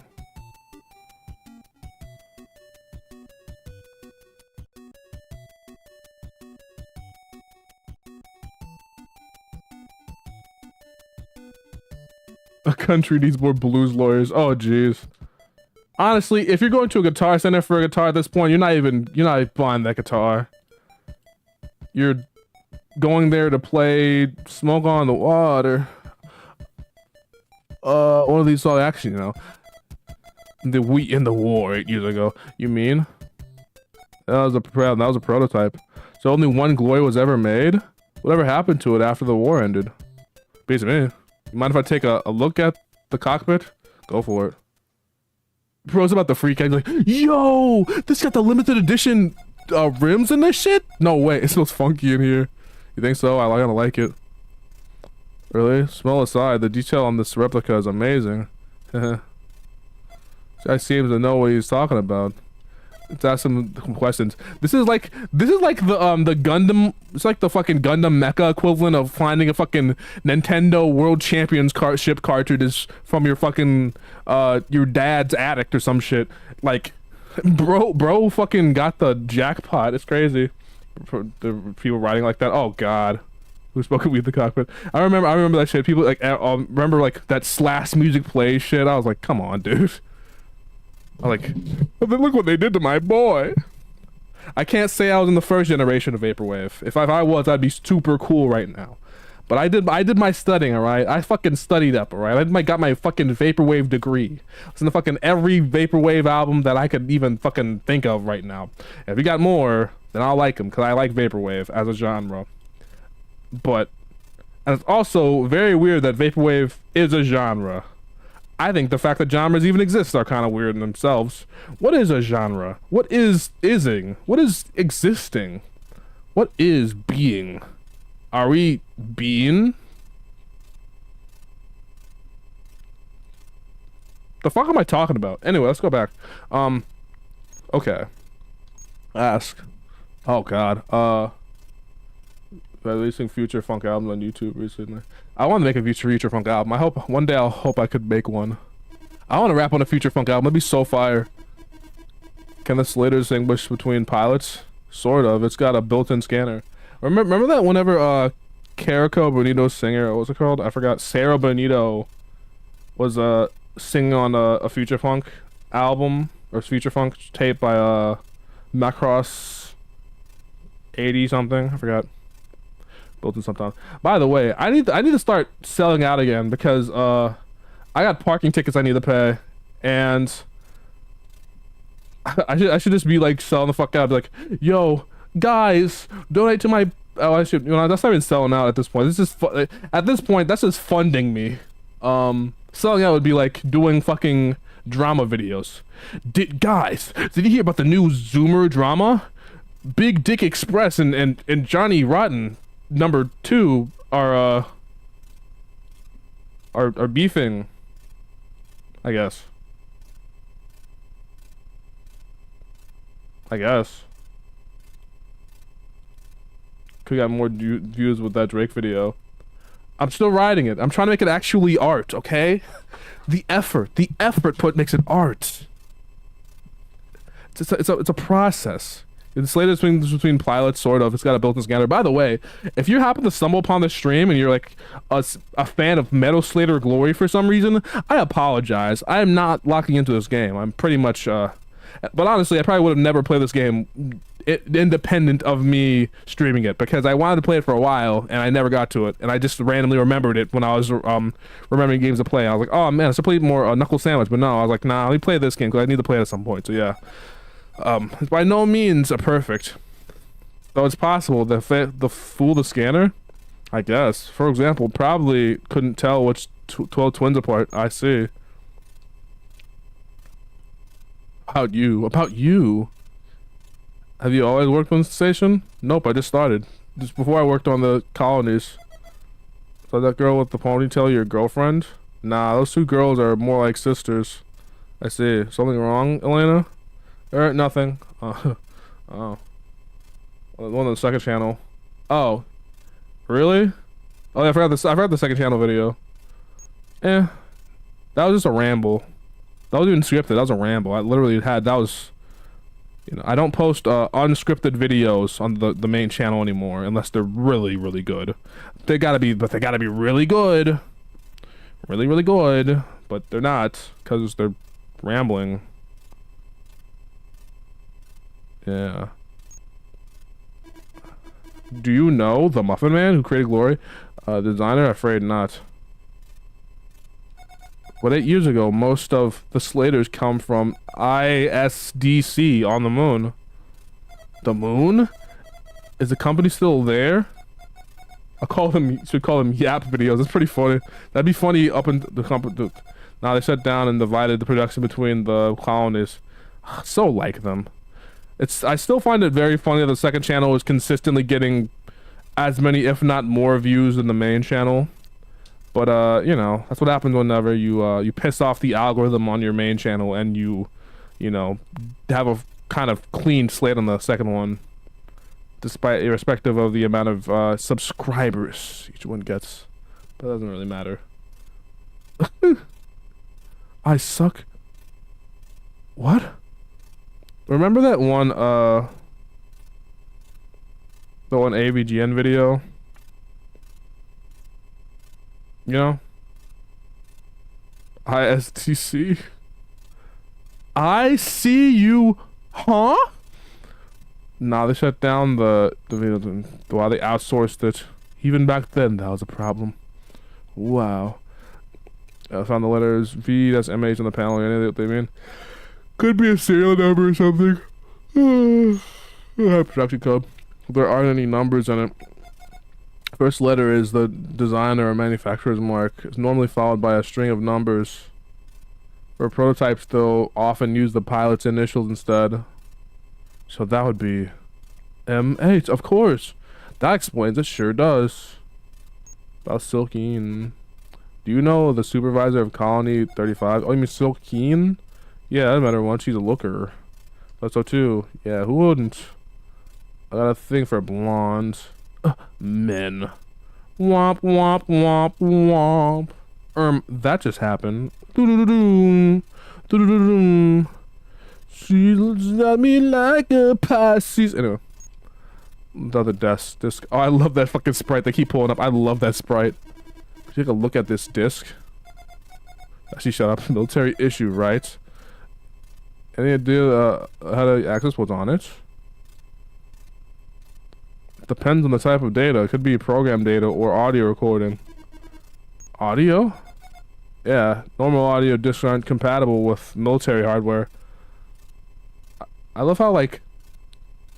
I just realized how, like, that disc... I don't know if mini discs were, like... Hold up, were mini discs a thing then? I'm actually curious.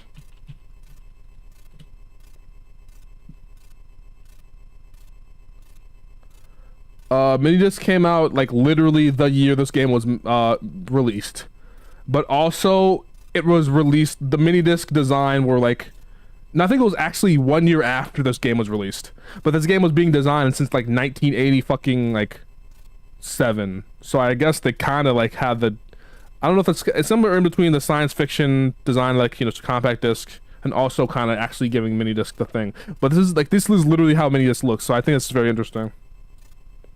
I don't know. Let it keep showing. It probably took hard work. Yeah, but I don't know why they showed that particular, like, they keep showing that particular like scene in I don't know why I showed that scene in particular. Like, it's not like the most interesting one, you know what I mean? Like, it's not like, I don't know how to describe it. It looks cool, but it's not like they didn't take the most work, you know? But you can modify military disc to record audio data. So if there's audio on this disc, can we listen to it here? I don't know if it'll work in a replica, but it was worth a shot. Right. Hey, Azusa. What? Love you, Tadashi. Sometimes I worry about her, that girl. Uh-oh. I think she hit the record button. What? What she just said was... Hang on a sec. Love you, Tadashi. Great. Whatever was on that disc got recorded over. Well, nothing we can do about it now. You're way too soft on her, don't you know? Oh my god. That is very arbitrary. To the point where I dislike the way they did that. I don't like that. I do not like that at all. Like, oh, well, you know, like, you could have just had it be a corrupted disc. You could have just had it be like, oh, well, the disc is older than older than my goddamn grandpa, so it's not, you know, it kind of, because that's how discs actually work. But you had to do the arbitrary thing. You had the fucking, that makes me mad. I don't know why. Actually, no, I know exactly why. It just felt so arbitrary. It felt so fucking, oh my god. Jesus fucking Christ. I got played. I can justify it. I don't like it. I don't like it. It's... Hey, I've gotta head out soon. Does your Slater need a tune-up or anything? No thanks. Thanks for all the info, though. No problem.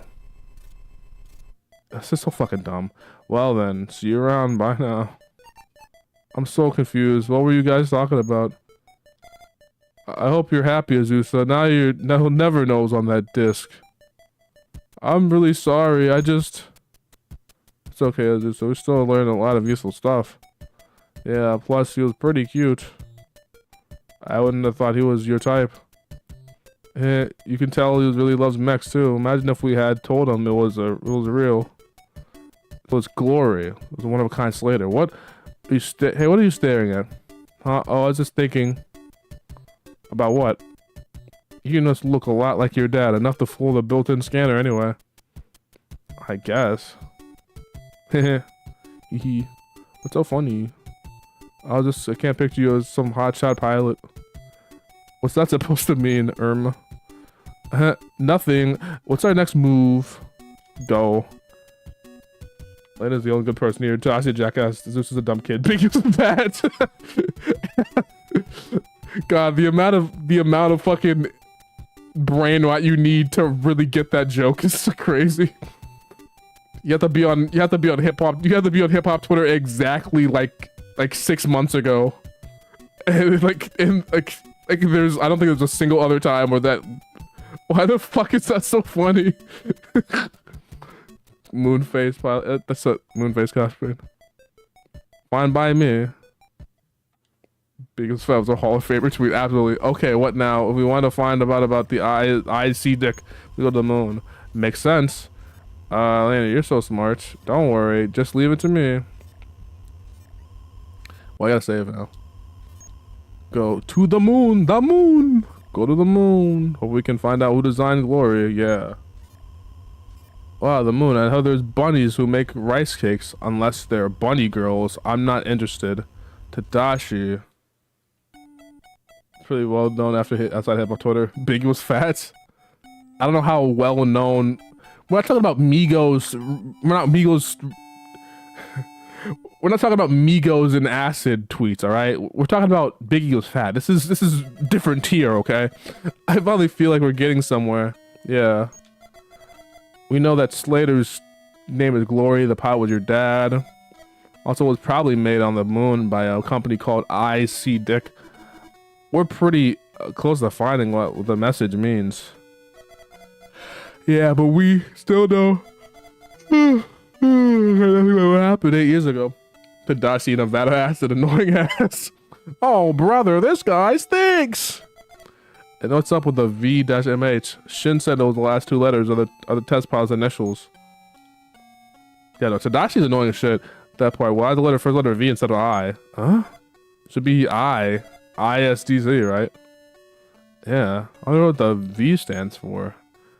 With any luck, we'll find out. Wow, Elena, you're a genius. Like I said, just leave it to me.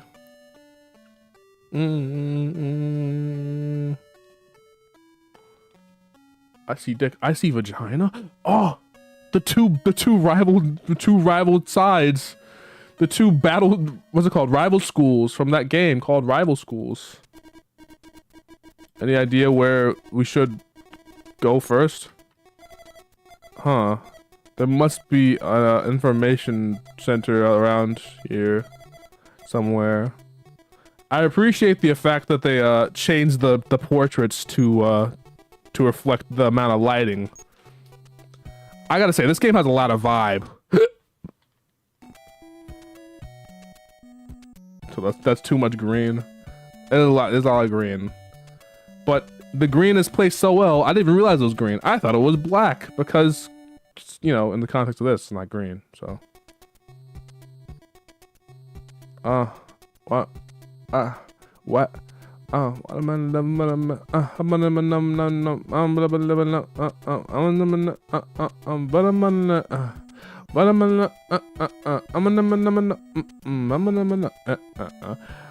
Nirvana.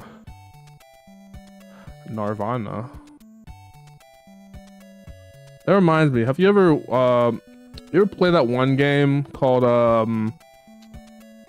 what's it called?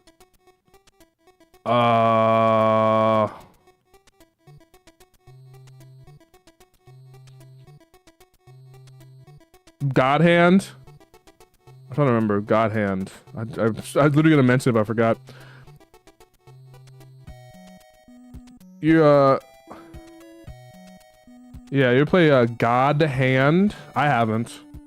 I want opinions on God Hand. Who's that from? God Hand? That's a PS2 game. The PS2 video game, baby. The PS2, PS triple, I mean PS double. PS triple. Piss Station, am I right, baby? Am I right, ladies? Baby dandy. Whoa. You know what I mean? Anyway. I should probably actually play the game. But I think the vibes are better than the writing low-key. Oh yeah, the writing is just okay, I guess. But it's not really, you know, the vibes are keeping me in here. The gameplay is okay. I don't know why, but like the PS mono, PS triple, PS double. I could look at this fucking thing for hours. This is such a, like, listen, the issue with PC98 games is that they're not accessible, and also they're kind of like, they're not hard to emulate. Like, if I asked what's her name, that one YouTuber, whatever her name was, you know, one YouTuber that covers PC98 Yuri games, how to emulate this shit. It'd probably be like, oh, you just do this and that. I think, oh, I get it now, like fucking Drake gif. But for me, shit, that's hard. It's hard to emulate that PC stuff, right? This is gonna go to Vaporwave album. I wish we were still in that era, because it's so sad that the era of the resurgence of old 80s video games with anime art styles and Vaporwave were not at the same time. We had the 80s anime stuff happening and using that aesthetic, but we didn't have the like old like games at the same time. We didn't have people talking about old PC98 games at the same time. It was very sad. You okay, Azusa? I'm hungry. All right, we'll look for a restaurant later. Yay. Elena, you hungry too? Yeah, we should ask about restaurants while we're here at the information stage. Gotcha. Yeah. Look for a restaurant later. Yeah. With the 90s resurgence. That was like... for video games, the 90s resurgence was like, I want to say 2017 on. The gamers, the burrito. We're playing visual novels. I'm not as sleepy as yesterday. Let's go, guys. Here it is. This must be the information center. Judy Garland. Why the fuck? Judy Garland being randomly mentioned is like the same energy as like the Final Fantasy VII shit where it's like Loveless My Bloody Valentine, which I still can't fucking believe, by the way. Can you believe that it was in Final Fantasy VII? I don't know.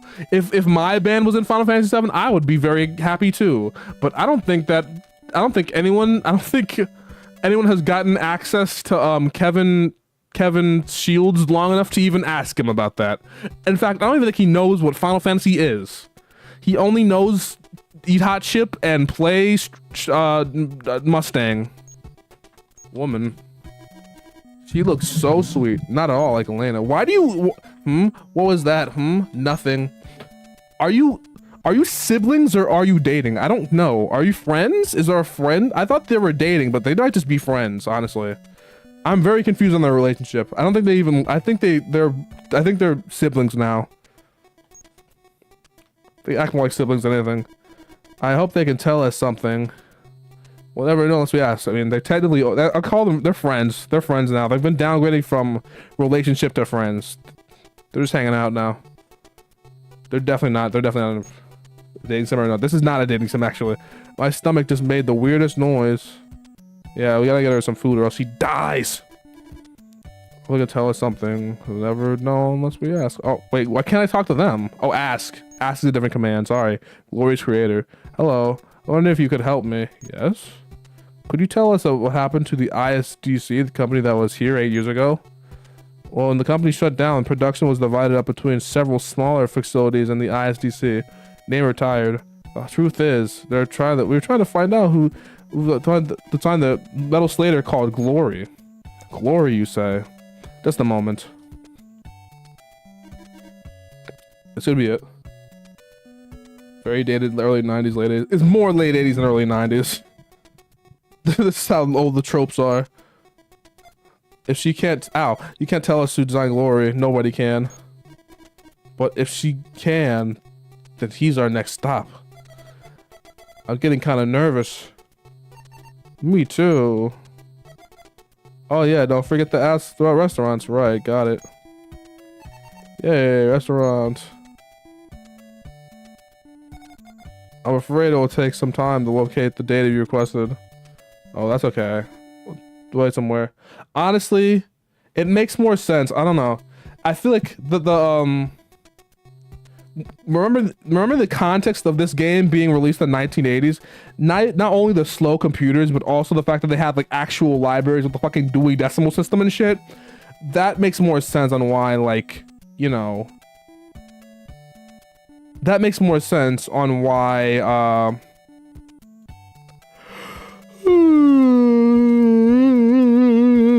forgot what I was gonna say. Anyway, oh, that's okay. We'll wait somewhere. Maybe a restaurant, maybe. Okay. Is there a place to eat nearby? Yes, just go to out there the door, and your door's on the right. Thanks for your help. Let's go, guys. I love that little hand animation that was there for 2 seconds. They've done a lot of time on that hand animation. You could tell this game took 4 years to make. About time, right, Azusa? Yeah, I'm starving. People so much time to waste, clearly. Look at this aesthetic. Oh my god. Here it is. Restaurant Vivance. Whoa, it's a mannequin. Scared the heck out of me. That happened to me too. Didn't the guy really want to make an anime? Maybe. But I feel like, you know, even if he did want to make an anime, it wouldn't have been remembered as well as this game, because this is the only game of its type, really. This is the weird evolutionary dead end for this particular type of game on NES, because it came out so late. I mean, I don't know, the game style was on NES. I played I played a little bit of the Akira one, which I kind of want to play later. I think it was a very interesting game. I thought they adapted Akira. I kind of wish that came out on NES, but it never would have, like, you know. But strangely enough, Akira was out at that time in the 80s on VHS of all things, which is kind of unfucking believable. What a weird thing to happen. Akira's out before fucking, I don't know, Dragon Ball. You figure that'd be like a, you know, like a second generation backport, you know? Like I don't know, Macross. But then again, Macross is in a weird situation. Yeah, Macross, right? Yeah, so this is DOS or the other PCs. Graphics are really impressive. Yeah, they're pretty good. They're like the best graphics for the time on the NES. Well, this is for technically the Famicom, which the NES didn't have the I guess they could have ran the mapper chips, but Nintendo logistically didn't work out because Nintendo wanted full control over all their developers in the Americas, because they're fucking, you know, I guess they're Nintendo of America is usually, you know, Nintendo of America, and also, like, logistically it'd just be harder to produce games that way. They have to import some of the chips, and then you know, And yes, and you know, then have the same like processor stuff, and then they don't have the microphone, just, you know, Famicom disk system. I don't know. It depends on like the model. There's a lot of stuff going on. Looks like it's kind of pricey. This place serves French food, huh? No, it's Italian. I knew that. Sure you did. French food. Keep your life like it is. Look at the Colonel Sanders. Are they allowed to say that?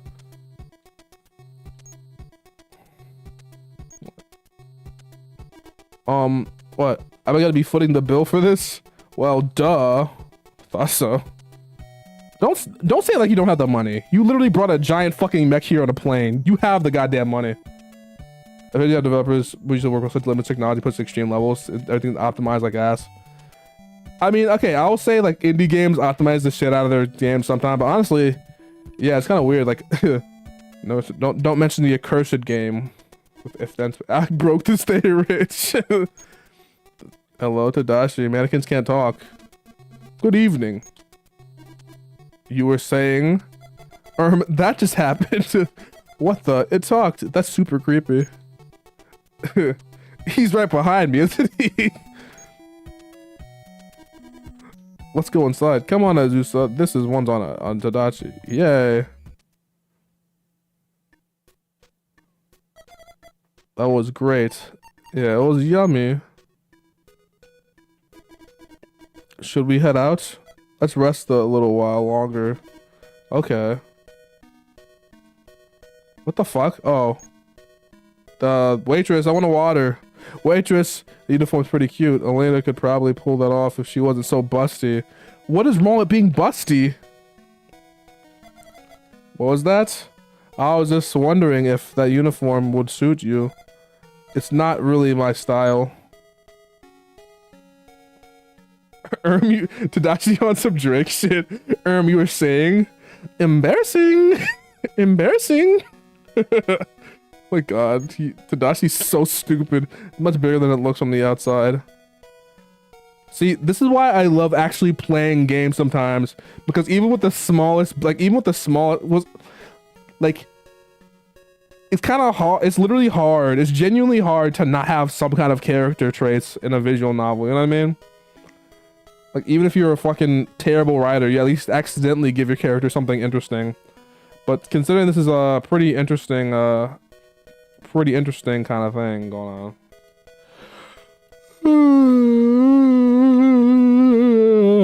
What was I saying? Ladies with gentle hands. Exactly. Any character gets something. Yeah, exactly.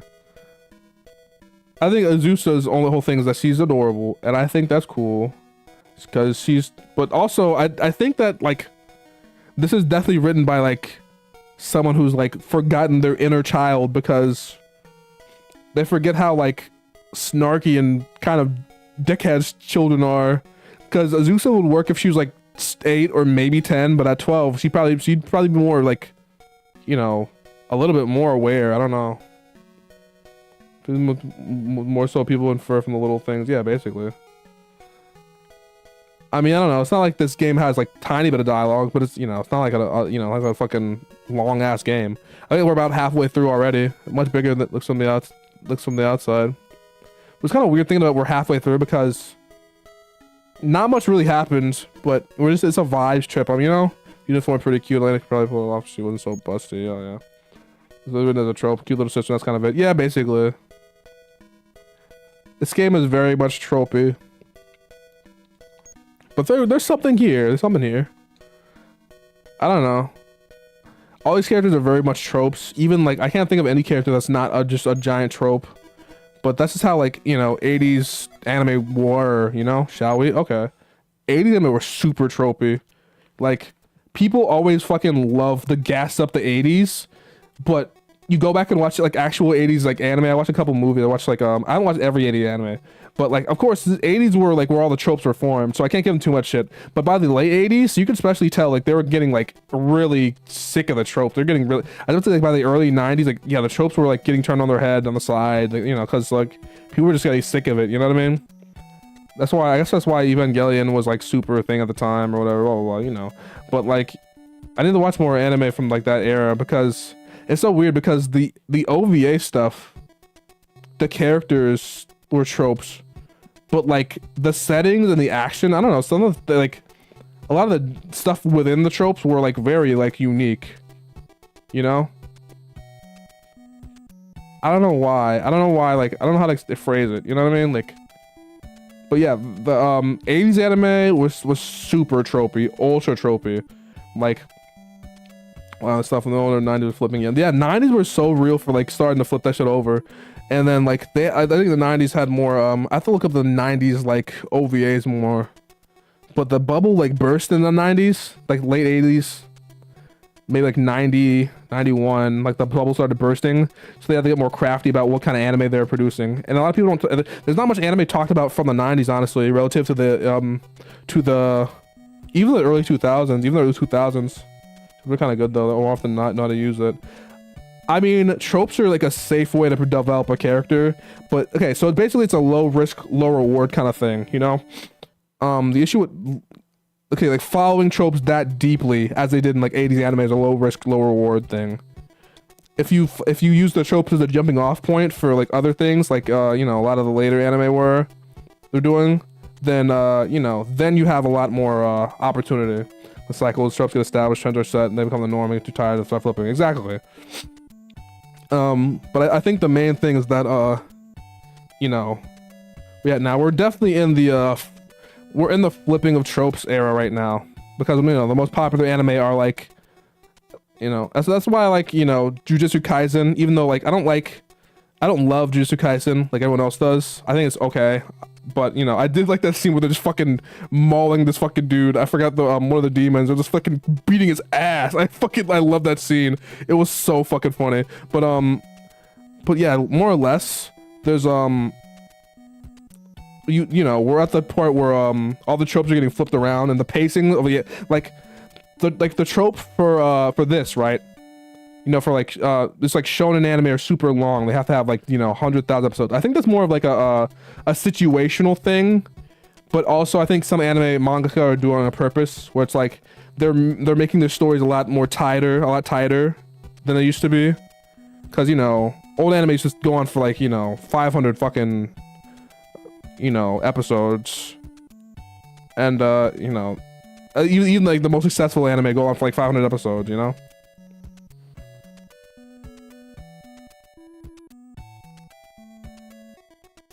Oh, was it?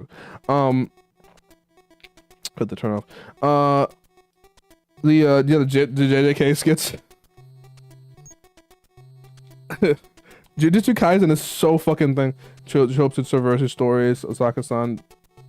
Soka's on the setting like a sort. Atlanta.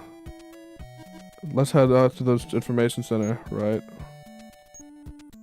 I'm stuffed. You sure are. Let's go, guys. Hope they have something for us. Elena. Why is she sleepy? Hurry up and ask. Well, again, why is Judy Garland in the back? Ah, thank you for waiting. We found that Glory is designed by Mr. Vivace. He used to have prolific in the field of mech design. Where is he now? I'm afraid there is no records regarding Mr. Vivace's whereabouts after the dissolution of the ISDC. So he's missing? And you have no clue where he is? I'm very sorry, but that's all the information we have. I see. Thanks for your help.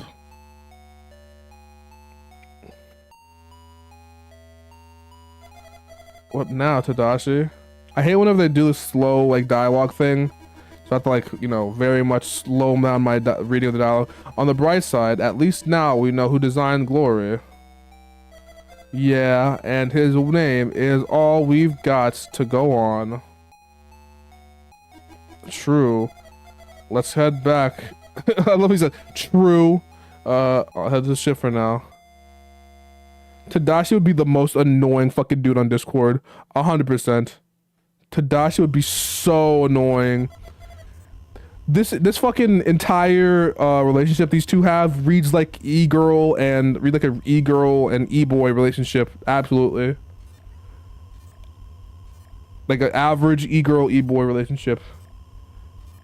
I think we're gonna need to go back to older tropes now. We're used to deconstruction related to that. People are crazy over character in games that have little or no personality to build their own collective understanding of character, like Waluigi and Daisy. So better having a character that gets collectively built by communities too. It is the future after all. Oh, it is the future after all. Yeah, yeah.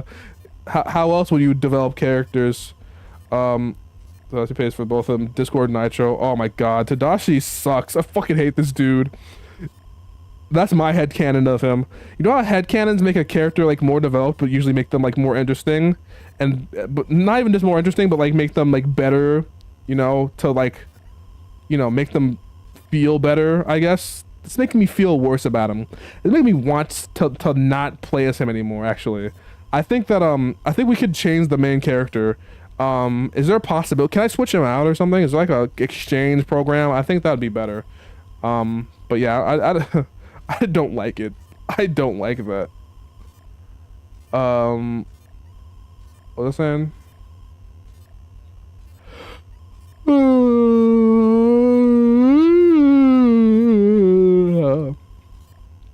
God, I fucking hate Tadashi. Anyway, this is an ass cannon. Tadashi sucks ass.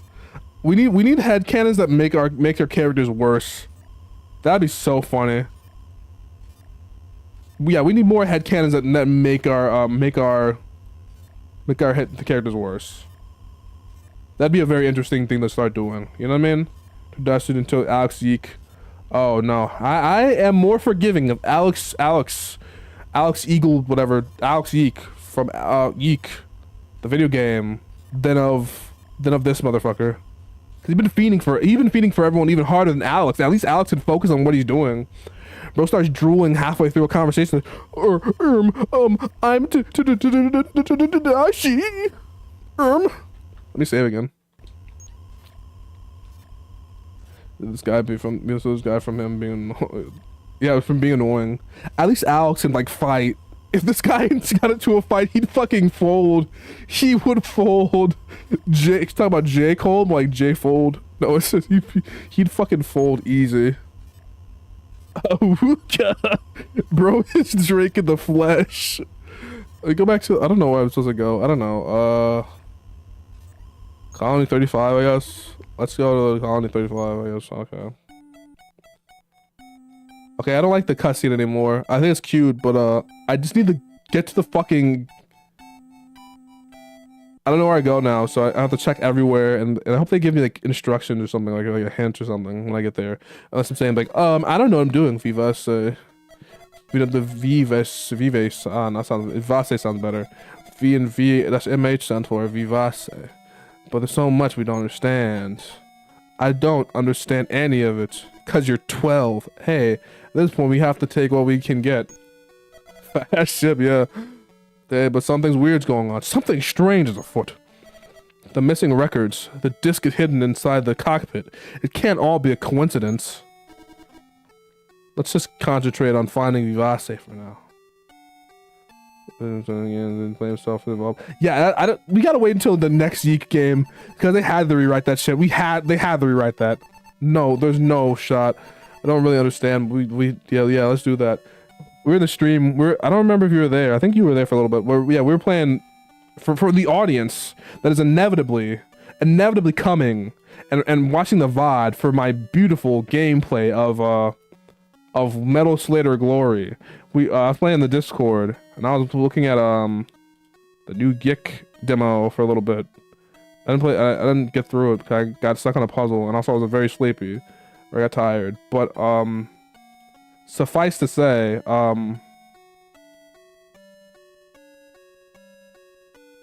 don't know.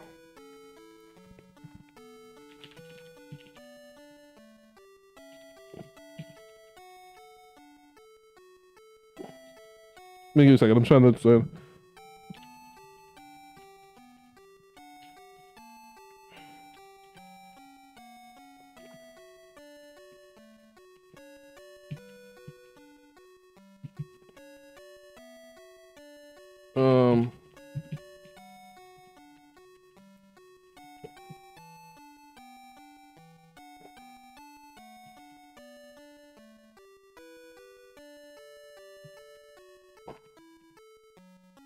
Wait a second. I'm trying to remember what I'm trying to say.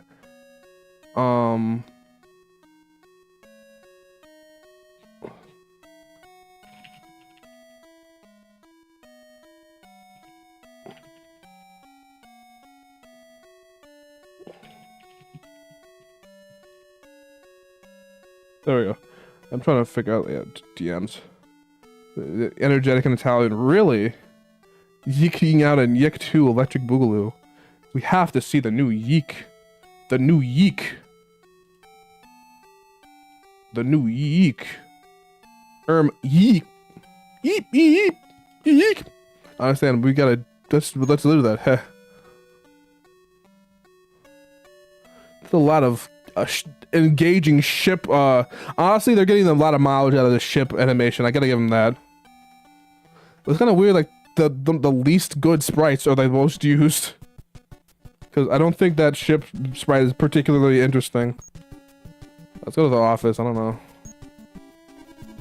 Okay, let's go to the office.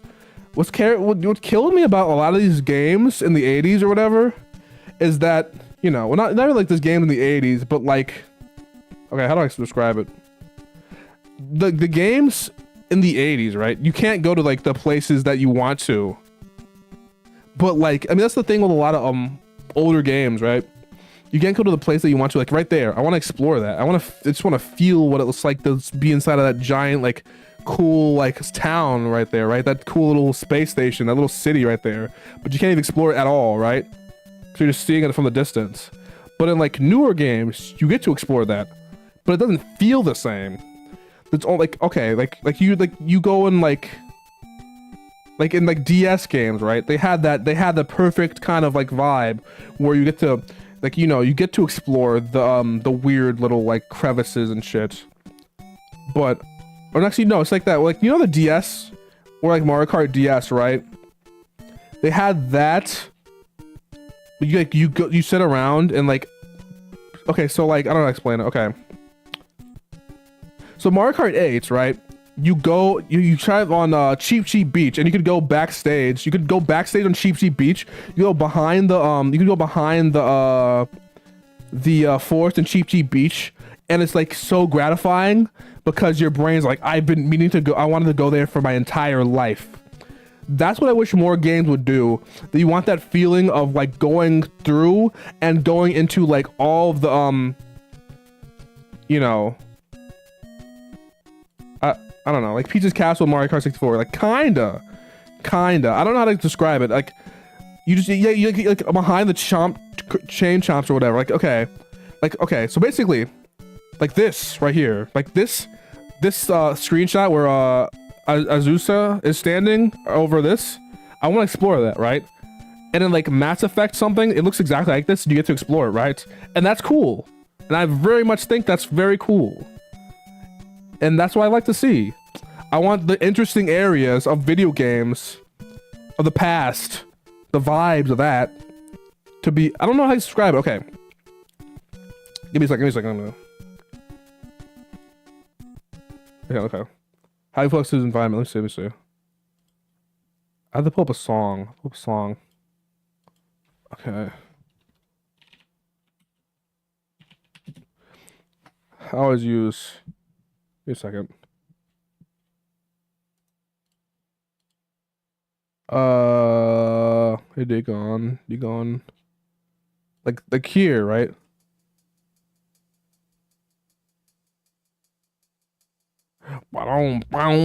So it's right here, right? In like Final Fantasy VII, and I have Remake. I haven't played it all the way through, right? But you have this entire gigantic like area that you're exploring in like Lower Midgar. Also, I have a headache right now at this exact moment. I just started. Ow. It's a dull headache though. Thank God. We're not seeing it. No, I'm not showing it. I'm playing the music so I remember what I'm talking about. Okay, so basically, right.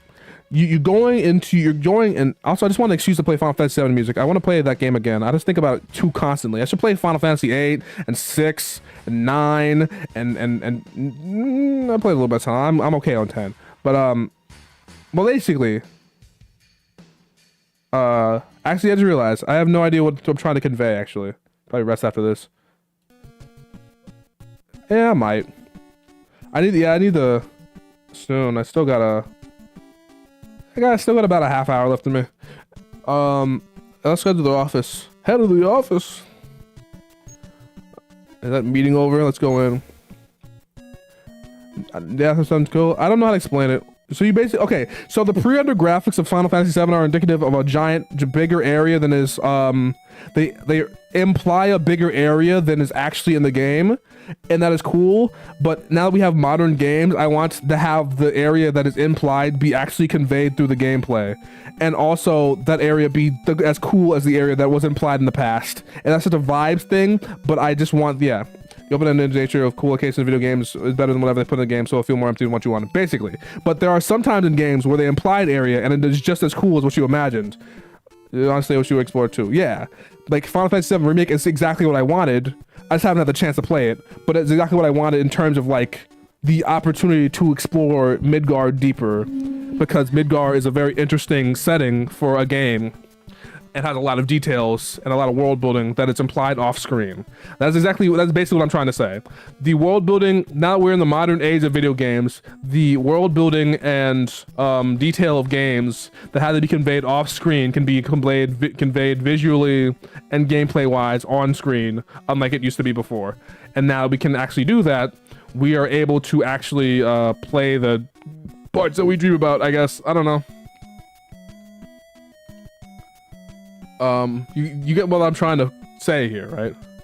The concept of, yeah, basically concept art for the environment you can't explore. They need to expand it. Exactly. The most interesting areas of any game need to be expanded into areas you could actually explore.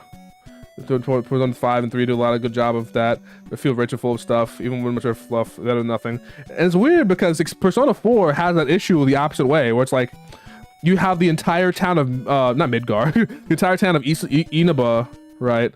But you have to like fast travel through like a lot of these areas. But Persona 5, you know, I didn't get much into Persona 5, but that was my biggest, like, the coolest thing about it that I really wanted to, that's the reason I wanted to play in the first place, is that, you know, even with Persona 5, you can see the limits.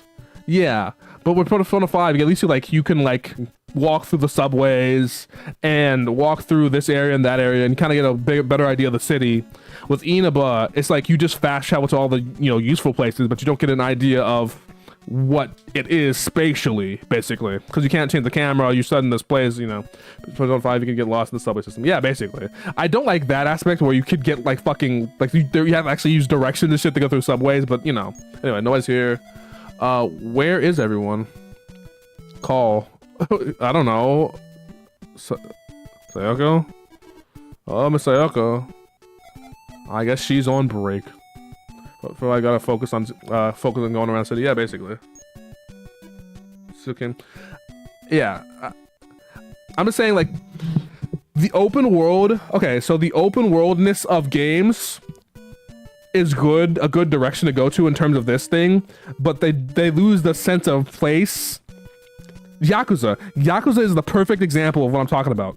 Yakuza is perfect, actually. Yo, Yakuza is so densely populated, and you get an amazing, insanely good idea of every single square inch of wherever it takes place. Like, I remember every single little crevice of fucking Yakuza 0, despite the fact that I played it years and years ago. That's what I'm talking about. That's exactly what I mean. So you get this, like, densely populated, densely, like, spatially, like, place. It's small, it's compact, but there's so much to do in it, and it feels like a real lived-in place despite the size. Because at first I was disappointed in, like, what Yakuza looked like, because I was like, oh, it's kind of small. But then I realized, like, every single solitary square inch of this, like, area, even though it's like super kind of tiny and compact, it is used to the fullest, and you get like 3 of those maps. So it's like a Shenmue or whatever. It's like you feel like you feel like you're getting every inch of what you're using. I wish more games went like, it's just like the fucking like talking fucking housing and urbanism shit. And like, instead of going wide, you go with depth. You go upward. You build up instead of building out. Right? You go with that. That's exactly it. The more stuff you see, the better it is. Exactly. Use more of what you have instead of making yourself have more. That was my issue with Zelda Tears of the Kingdom. Breath of the Wild had it perfect. I think the sparseness was very planned out, but Tears of the Kingdom, like the sparseness was just like an after effect of reusing the map. They didn't really have much to go off from there.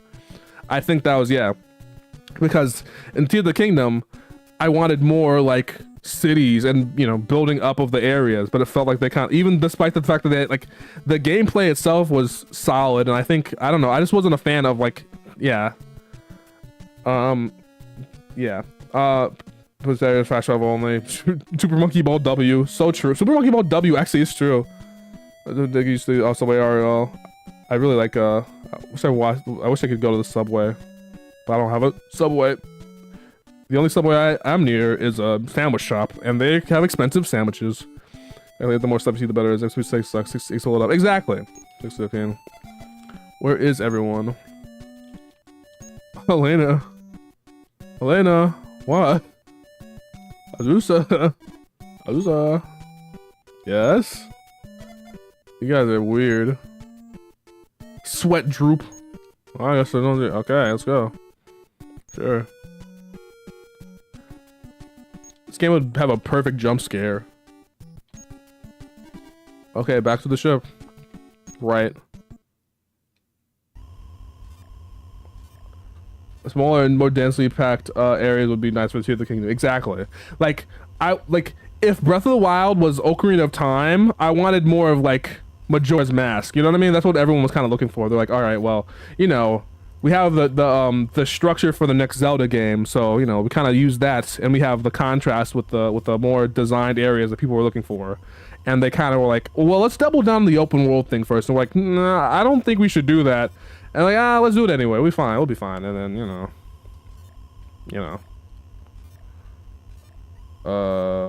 yeah, but I don't know. Wouldn't be annoying together, e-daters. Yeah, they are kind of annoying. By the way, I just found that random screenshot of that maid online. I don't know where she appears in the game, if at all. I'm just saying. Yeah, but yeah, they're very e-dater core. They're both very annoying. Colony. I just want to check out something. Okay. I just came back here. I don't know which one's which. I don't know what the fuck colony is. There's a bunch of colonies. How many fucking colonies are there? It's like 7. Also, what can I save? It's such a weird thing. Why can't I save now? I don't need to, but why can't I? I mean, I can just use this and save like this, but why can't I save? Like, this is such a weird arbitrary thing not to let me save at this particular moment. Let's go back to the moon. The moon! Yeah. Never heard that comparison. I agree so much. Tears of the Kingdom was like Majora's. I don't see Majora's so different. But Majora's Mask is more, again, it was more dense than wide. Like, even like the areas outside the dungeons were way denser and smaller. So it really was your dad who left that message. It certainly looks like it. Only if we knew what he was trying to say. I wish I could tell you. Maybe Azusa could. We'd ask. If that's okay. It's okay. Remember much about Dad? No, not really. Oh. But I bet he's still watching us from the stars. I think it'd be best to let her memory come back on its own. Yeah. This would be the type of game that I'd be like strangely emotional at the end about, despite the fact that I'm not, well, I'm starting to feel something. I don't know why. This game does not have much depth. Okay, well, it has an okay amount of depth.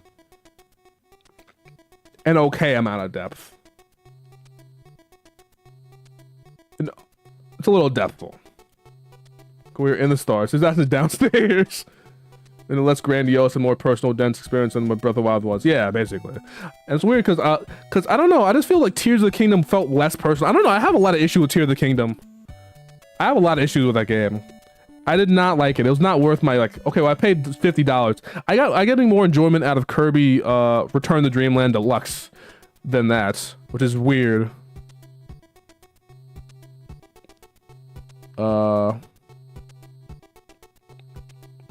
Was it just at the info center? I guess we could try it again. Sure. That's just downstairs. How much in depth you with the old VN like this? Listen. Some of those old visual novels knew how to cook. All right, listen. What's that game called? Listen, Snatcher, my fucking favorite, my beloved Snatcher. Koji. Okay, I can't expect everyone to be fucking Hideo Kojima. All right, but I'm just saying, my beloved Snatcher. They had everything planned.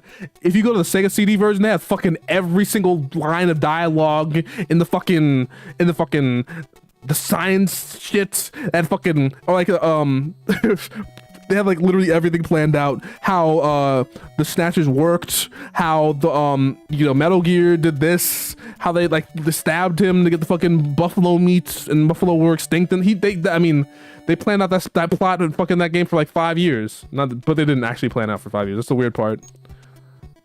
I don't know. I think this is the right amount of depth. My issue with depth is like emotional depth here.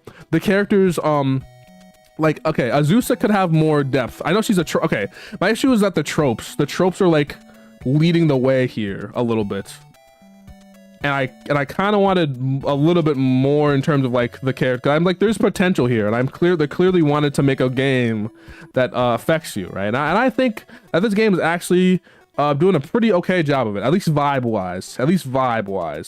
It's like one of those games that like has an okay story, but like the cinematography really expands the story, and you start feeling a lot more about the story than it's like Blade Runner actually, because Blade Runner's story is not the amazing best, and I did not feel that much whenever he said the line about tears and rain, but I felt more about like him. I felt more when Deckard was eating the fucking noodles in the goddamn park, cause like, damn, he's just like me for real. Entangled your emotional cords, your heart is in danger. Yeah, my heart will get like a JoJo stand or something. Vivace. Excuse me, do you have any more information on Mr. Vivace right now? Why did I even come back here? Can you tell us about I think that was about the ISDC. I've given you everything I have on it. About you. Can you tell us about you? Your name? Say, what's your name? Oh, I'm Kaoru. So you know what happened after Evangelion. Interesting. Human instrumentality. What a cute name. Are you doing anything tonight? Here we go. I mean, do you have any plans? Or none at the moment? No. Huh? Yes. They're not dating. They're not. Ask out. Would you like to join me for a dinner on this evening? Stop it, Tadashi. He's making you uncomfortable, isn't he? See? There's no way that this is like... They're not dating. I kind of want to do it again, though. Will you leave this poor girl alone if I go to dinner with you instead? What? I'm not good enough? No. Don't be silly. I'll come too. She's such a SpongeBob. SpongeBob. What the Sigma? Can I go back to the restaurant? I actually got hungry again. Come on, let's go get a bite to eat. Azusa, can I eat a Coco Taronic? A Coco what now? It's a type of parfait. I'll come with you if I can have one. Yeah, why not? Yay, last one there's a rotten egg. Hi, I'm SpongeBob. Let's go again. Let's go eat more food. Why are we back in the fucking restaurant? Is there actually another cutscene that's relevant to the story in this restaurant going again? How many times do you have to eat in this goddamn restaurant for anything to happen? I'm not eating anything. I'm just on a diet. I just have something to drink. Like a water. How much do you weigh anyway? Huh? You can't ask a girl that. Are they gonna do it in kilograms or pounds? I'm 39 kilograms. That's nice, Azusa. I could throw her out this window if I wanted to, but I wouldn't. Because that's my sister. Tadashi ass, this is crazy. I think the fall for this dude is crazy. I don't even know what this Tadashi got to me. This game's doing something at least. It's a Tarantino scene. This is a Tarantino scene, isn't it?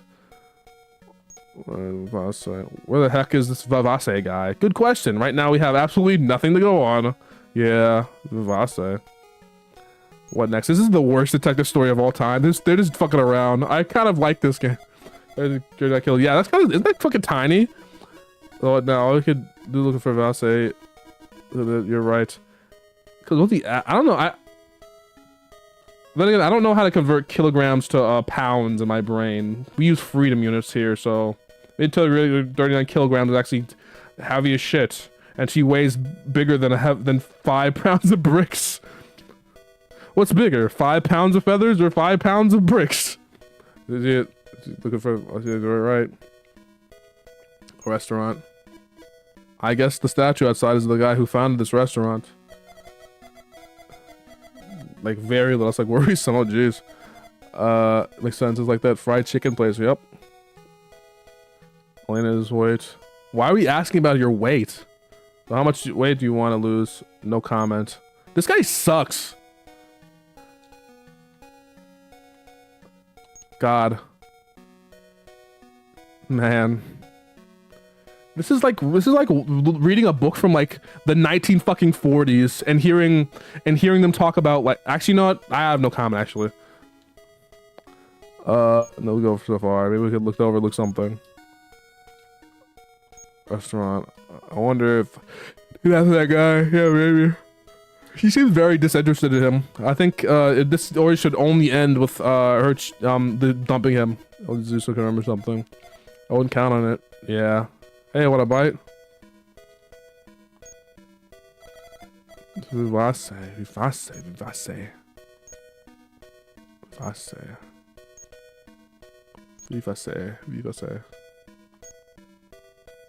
What? Uncle Dose keep looking. I was just starve yourself, ma'am. Oh, jeez. Your weight chant. 39 kilos is 85 pounds. Okay, so that's about...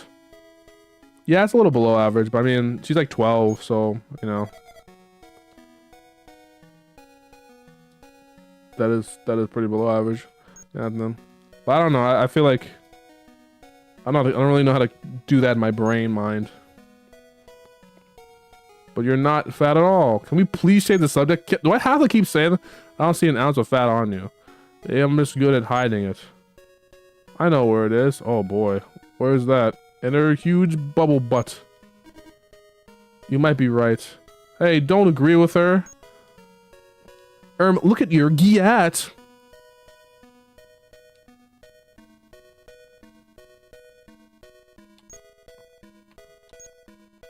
I'm a 9. I'm a 10. Don't ask, but I'm a 10. 10 out of 10. As in, I'm attractive. I'm hot. I got a get.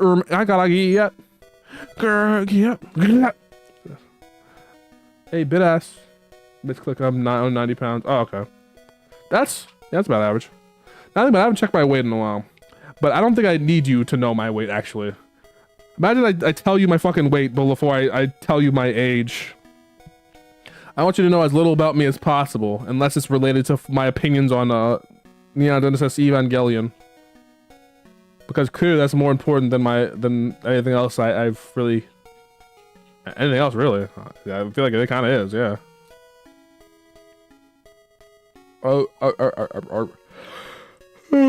MC ride. What do I do with that? I don't know. You know how like in Japanese games they always have like the blood type or something, and like the height for some reason. Like I don't know. You could like probably put in like a generator. Someone like with no life can like have on their like maple shrine. One day I want to see someone with a maple shrine, and then I also want to stay the fuck away from them because please leave me alone.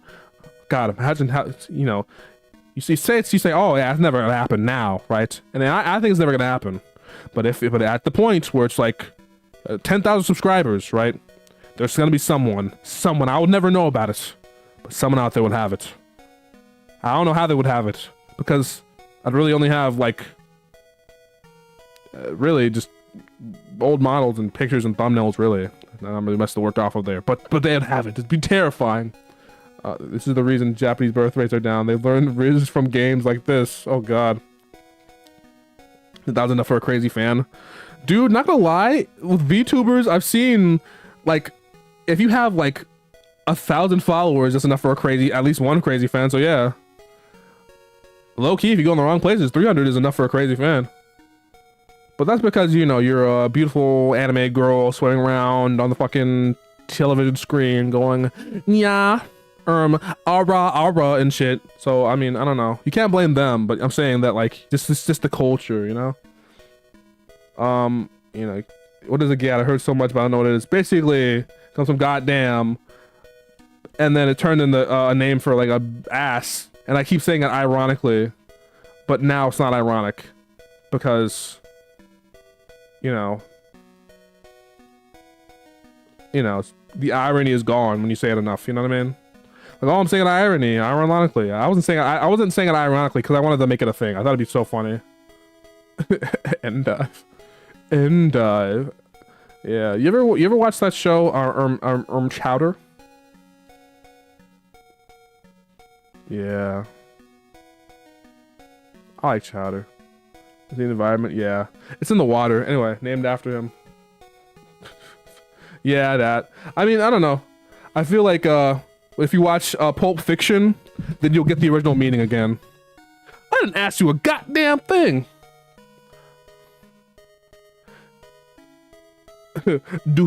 Does he look like a bitch? Does he look like a bitch? Imagine not watching Pulp Fiction of all things. I remember when people were... I didn't ask you a goddamn thing. Goddamn thing. Named after him. Yeah, I don't know what's on there. English, motherfucker, do you speak it? Oh god, I love that movie. There's a point in my life where I hadn't watched that movie, and I can't believe it. I love that movie. It's so weird. Like, you know, I feel like we're reaching the end of I feel like we're at the last gasp of the monoculture or whatever. So. From now on, if you ask someone, have they seen Pulp Fiction? You can't be surprised if they haven't seen it. You can't. And we're at that point. You know what I mean? We're at the point where we do the dub for that scene. Oh yeah, have you seen the SpongeBob one?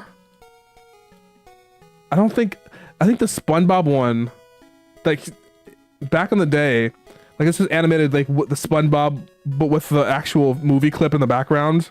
But if it was made nowadays, it'd have a SpongeBob AI voice, or hopefully a SpongeBob voice actor, like a sound alike. But you know, you can probably see Pulp Fiction or any Tarantino movie. What a shame. What a shame.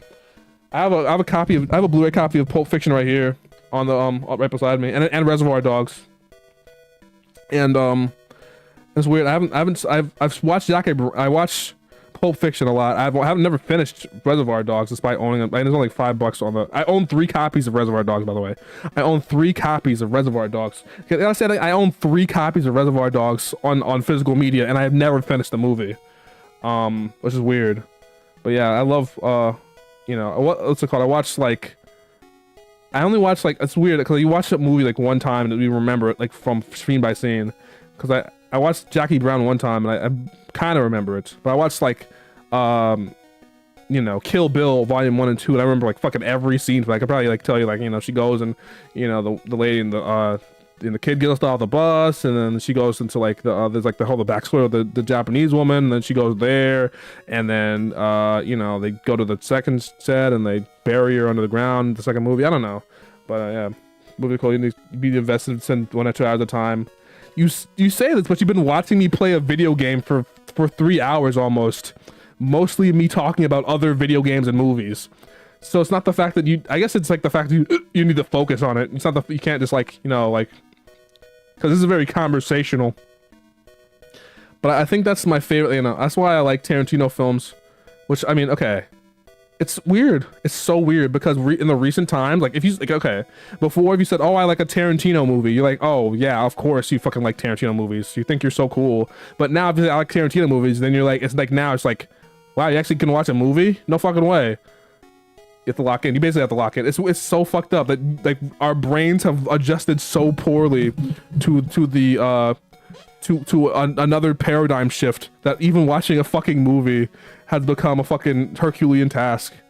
Although I will say it was always hard for me because I have diagnosed ADHD, but still, you pay that much attention to a long stream video. Just get retired watching the movie. Yeah, I remember I tried to watch Pulp Fiction, not Pulp Fiction, but actually, yeah, the first time I had to watch Pulp Fiction, I fell asleep because I was like fucking 10 and I didn't know what the hell's going on. So, I don't know how that has to do with this. Anyway, let's go on to the game. Named after him. Does she have to fall asleep? So how much weight do you want blues? So I see. Why do you keep asking her that? Is there anything else I could talk about? Nope. Like about the movie one. Give it time. When the Patriot. Wait a second. What's up, Elena? Of course, I can't believe I've been so stupid. What are you talking about? Is this restaurant? It's called Vivace. Then Gloria's designer. Why didn't I notice that before? It is? Yeah. But so what? Don't you see? They could be connected somehow. You could be onto something. Let's ask someone. You're so smart. I don't know why, but despite the fact that she adds literally like nothing to the story, I think she only adds to like the ending of the story. I very much appreciate his little sister being here. She's adorable. I think she's cute. Her just chiming in with like just regular shit. But also, I don't think she should have been like 12. I think she should have been like fucking 8 years old, because her acting like this as a 12-year-old just seems like very out of character. Like, again, like 12-year-olds have to be a little bit more snarky, a little bit more self-aware. They're teenagers. That's kind of the point. Yeah, but I'm saying that I think if she was like fucking like 8 years old and like a fucking like, you know, like a fucking like baby, a baby, not 8-year-olds on babies, but they're like fucking, you know, they're tiny, you know, they barely know anything. They only have a little bit of a sense of cruelty rather than a lot of sense of cruelty. Hello, hello, she's gone. You need to shout it louder. Do I have to time it? Okay, I actually do have to time it. Only working on multitasking. I'm doing the dishes while watching the stream. So true. Oh, I actually have to wait for it? Oh my god. Drake! Smoking on your top 5. Who's your top 5? Because my top 5 is Drake. Here's chimes in and makes her presence known. Teacher, excuse me. Yes, here she comes. See, that's her. That's the character that's in the thumbnail. We finally found her. When I get you, can I ask you something? Ah, okay. Restaurant name.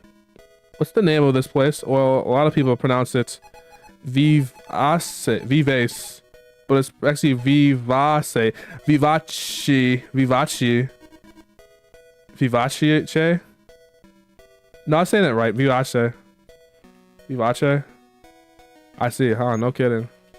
Did they also this was originally written in Japanese, by the way, so we're seeing a translation of it. We're an Italian name that was in Japanese translated into English, translated into Zoomer English.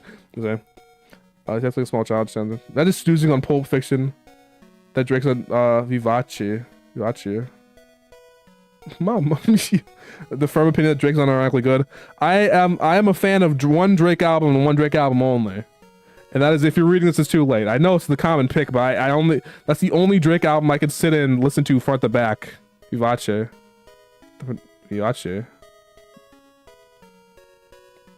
The correct pronunciation. I don't know how. Vive sounds wrong. It's Italian. You have to do a little fancy with it. You gotta do a little flush. Vivace, and shit like that. Yeah, Drake. If you try to listen to a Drake album front to back, without like, you know, no playlisting, band for band, no playlisting, no skips, no like listening to it, focusing entirely on the album, you have the most torturous experience of your life, I swear to God, especially the last couple ones. Like maybe Take Care, you could like make it through without any scars. I don't know, I don't like Take Care that much. But by the time you get to like Views and you try to listen to that shit front to back, you'll be tearing your fucking eyes out. Like, oh my God, this is help. This was like, you know, on some like A Clockwork Orange shit. You're like, Jesus Christ, help me, please. You know, like that shit, like it's crazy. Vivace. Say, what's your name? Not again, my name? It's Yayoi, nice to meet you. I love how every character in this game has a name. What rap album has only bangers though? There's a lot of rap albums with only bangers. Like, but like, okay. Because I listen to albums a lot when I really like them. So there's always the one track that's like a skip for me. But usually most people just think like, you know, well, I just really have bad, like, I really have bad taste in like skips. Hits only? I mean, Wu-Tang, 36 Chambers. I will always say 36 Chambers. Easy pick. Even though the intros are too long, if the intros are cut out and then they kind of switched around, like, I don't know, the last track is I like the way the last track sounds, but I don't know like why the last track is a remix. If they changed out the verses for a different, like they made a new song out of the verses, then I'd be like, yeah, easy, perfect. No question. Like the 10th out of 10s. Like 36 Chambers is one of my favorite albums of all time. Easy. Probably Illmatic. That's the easy one to pick. Obviously In Utero. In Utero has all bangers. And really any Nirvana album. I can't, except, I mean, Bleach kind of the, you know, I think it has a couple. Mad Villainy. Yeah, no, I'm not talking about all hits. We're talking about all bangers. All tracks that hits hard. I don't think there's any album with all hits. Okay, I guess the only album that has all hits is like a album chart, like maybe like Thriller. I guess I'll be perfect. It shouldn't count. Okay, well then, In Utero. In Utero's easy. Frank Ocean, Blonde. Literally Frank Ocean's Blonde is like the perfect album. Like there are like that's an album that you have to sit down and listen to, and you can't because that's an album you can't just like. Some people just like listen to random tracks. I'm like, I can't. I listened to like maybe, I don't know. I said there. I remember I specifically chose Skyline 2 to be the one track I listened to over and over again, and let the entire other album be only for straight listens. Like, yeah. And you can't just start with Siegfried. You know what I mean? Like that's just a fucking horrible waste. You know? Oh, West Side Guns albums. Dude. Hermes 8, Hermes 8, volume, part A, or side A, that album I listen to constantly. Fly Guy's an Awesome God. What's it called? Pray for Paris, maybe. I think the second half, I don't know, probably not. Kendrick Lamar's albums, pretty much, yeah. Wow, I don't know, wow, I don't know, I don't know. Surprisingly enough, K Tronada's albums, K Tronada's 99%. Childish Gambino, Because the Internet, actually is a pretty solid listen. I think shorter albums would probably be better in terms of like this test. I'm trying to think. Death Grips, yeah, Death Grips. The Money Store, you can just make it through easy. Even on the worst day, I don't think there's any Money Store track that's bad. I wouldn't say Sgt. Pepper's, but Within You Without You is a skip for me. I don't know. It's too long. Usually, oh, Saba Care For Me? Oh my god, no, that's a 10. Saba Care For Me is a fucking 10, easy. Okay, I don't know, okay. 10 is hard. I'll say it's like a 9. Mid 9. Maybe low 9. No, probably mid 9, yeah. Because I can't say a single bad track on this thing. Yeah, it's like 10 tracks. You can tell an album's gonna be perfect whenever it has 10 tracks. Oh my god. It's perfect pacing, literally. 41 minutes, 10 tracks, dual parts. There's not a single bad track on here. Calligraphy, Smile, Smile, Smile, Smile, Smile. Yes, Saba's Care For Me is probably one of the most underrated albums of all time. Anything Earl by Earl Sweatshirt. Oh my god, that's a giant ass roach on my fucking desk. Let me hit it with my copy of It's Always Sunny on DVD.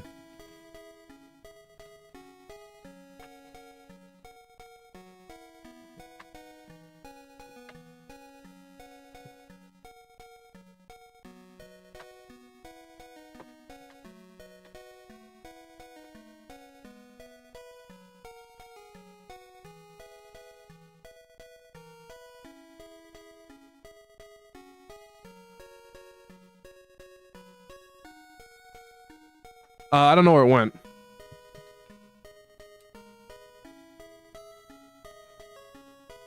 Yeah, I don't know where this roach went.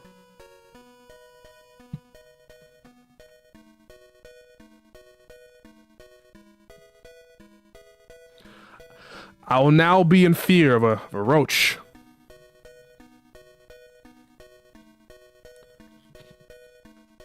Oh my god, I'm so cute. I have roaches in my room. I have girl smell. Haha.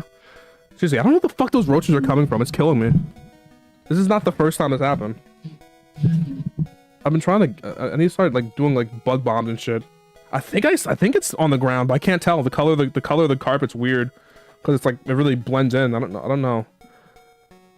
I've seen a couple of those in my bathroom. It's weird. I fucking hate that. Yeah, Flower Boy. Yeah, Flower Boy. Igor. No, Igor has no skips. No skips. Easy. Igor. It's not. I don't know if it's a 10 for me, but definitely didn't have any skips. It might be a 10. I don't know if it's a 10. Doesn't matter if it's a 10. No skips. No skips.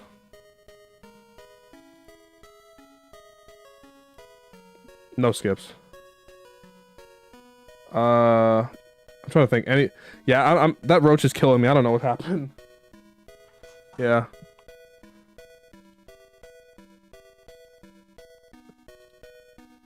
Everyone says they want a mentally ill girl failure type motherfucker until they start having to swat flies and shit.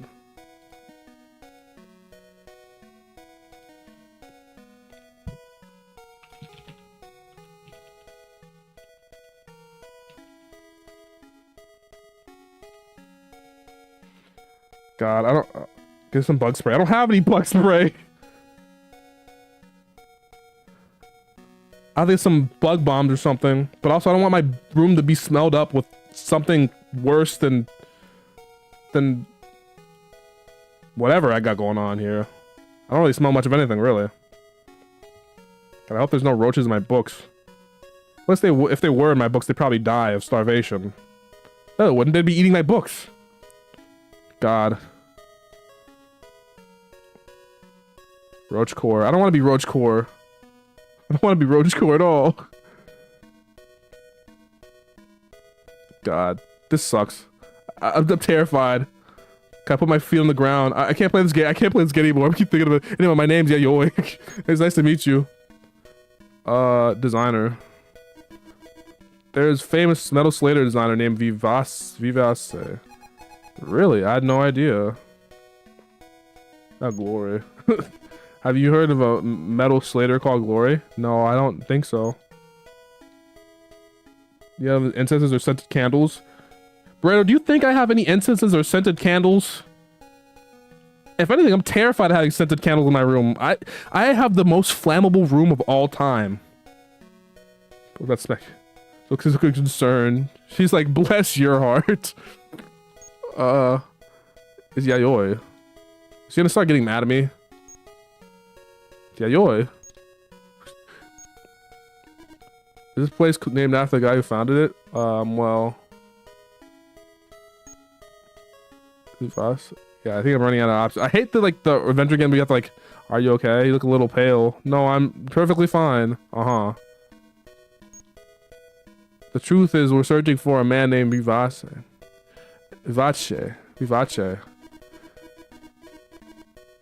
I thought he somehow be connected to this place. Oh. Oh! You totally don't know anything. Her teeth start chattering. I gotta go! I think she's paid minimum wage, leave her alone.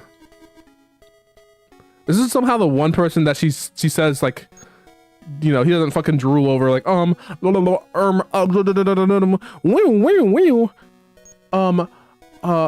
wow, she's really pretty. You really don't know anything? Okay, yeah. Am I good here? I hate these, like, games where you just, like, you say the same thing, you really don't know anything. How many times do I have to say it? Like, I fucking hate that shit. You have to do it 5 times? Just who are you guys? What are you names? What are your names? What? My name is Tadashi Himurkai.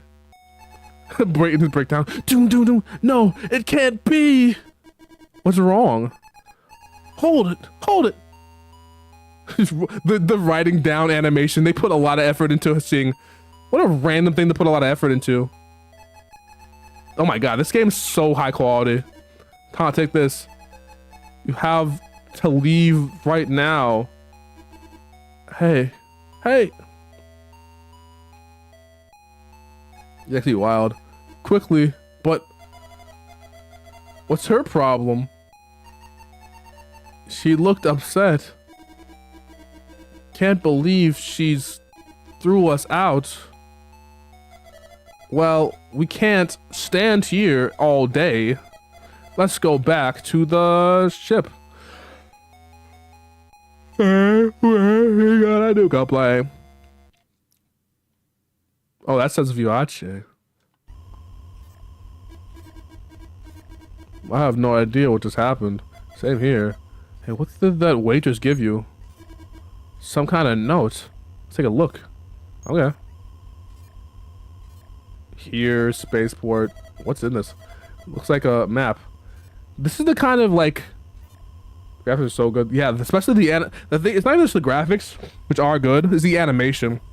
Like I play like the animation or like the level of like Phoenix Wright in the fucking 2000s and shit. Like there are very few. Also, Phoenix Wright specifically, I remember like. Also, by the way, Phoenix Wright is the best-selling visual novel franchise of all time. I don't know why it's important for you to know that. It's just like I just needed you to know that. Not surprising, but it's, you know, you just need to know that. Also, did you know that what's it called? That Doki Doki Literature Club is actually one of the most best-selling visual novels of all time too, despite the fact that it technically did not sell much of anything because it's a free game. Look at the map. I guess he wants to go there. Where is here exactly?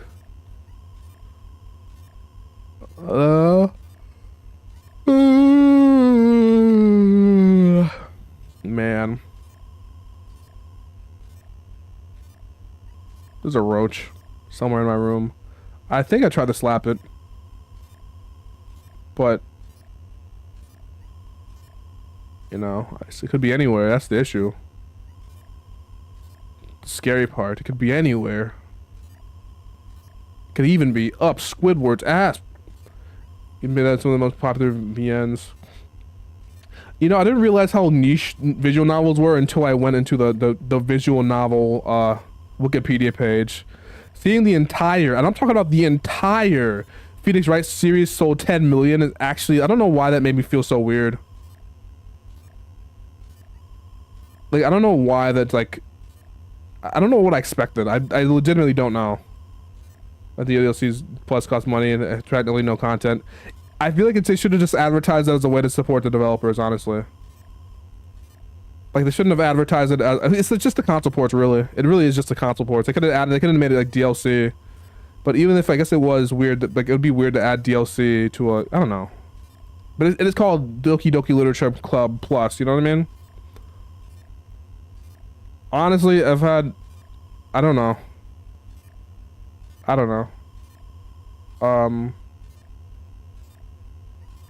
And once again, I just can't stop thinking about the roach. Why do I have it? I'm infested with roach. It's only Japan cares about VNs, and even though it's visually for niche. Saying Japan cares about visual novels is kind of an overstatement, honestly. Even Japan's kind of like, you know, they're not like, Japan, like, cares about it as much as we care about, like, I don't know. I don't know. Like, there's not even like it's like okay, Japan cares about visual novels maybe like slightly less than we care about comic books, I guess. I don't know. Like, not in terms of like sales, but in terms of like community, maybe. Oh, the doujinshi shit? I don't know how to prescribe it. Anyway, here, where's here? C35, C18. Quality 35. Let's see what we can find. What's written down on there at the bottom? It says Kisaragi Yayoi. That's her name, isn't it? Oh, I wish I could read kanji. You can't read? I can read kanji, kinda. You think we'll have more luck on Colony 35? Well, we'll find out. Honestly, I will say that is a pretty accurate way to make a child character. Check out Colony 35. Again, slightly younger would have been perfect. Maybe they just have her age wrong. They just translated her age wrong. She's actually 10. Or like 8 or something. If she was 8, it'd make perfect sense. Do 12-year-olds actually act like her? I'm trying to remember. I don't see many of them. I'm trying to remember. I used to teach a little bit. So I remember that it was kind of like all the 12-year-olds that were in like not really class, more like a after school thing. I remember they're all like making memes and jokes and shit. They're all talking about the current memes at the time, which God, I don't even remember what they were. There's something. Steins Gate. I have oh shit, I have Steins Gate in my fucking Steam library. I should be playing that instead of this. I don't know, I'm pretty fine with this. Anyway, let's go to Tile 35. Are you sure you don't want to rest up a little bit first, Tadashi? That's oh, okay. I'm fine. Then let's get going. We're bound to find some clues there. I think just stop the game right now, actually. Well, actually, let's go and then see what. No. Yeah, and then we could stop for the day. So let's probably just use. I know how to do this. It don't actually matter when the play states games get to. Okay, the course is set. Hey, Tadashi, yeah. Can I go watch the stars from my room? Sure, just don't get into any trouble. Your room?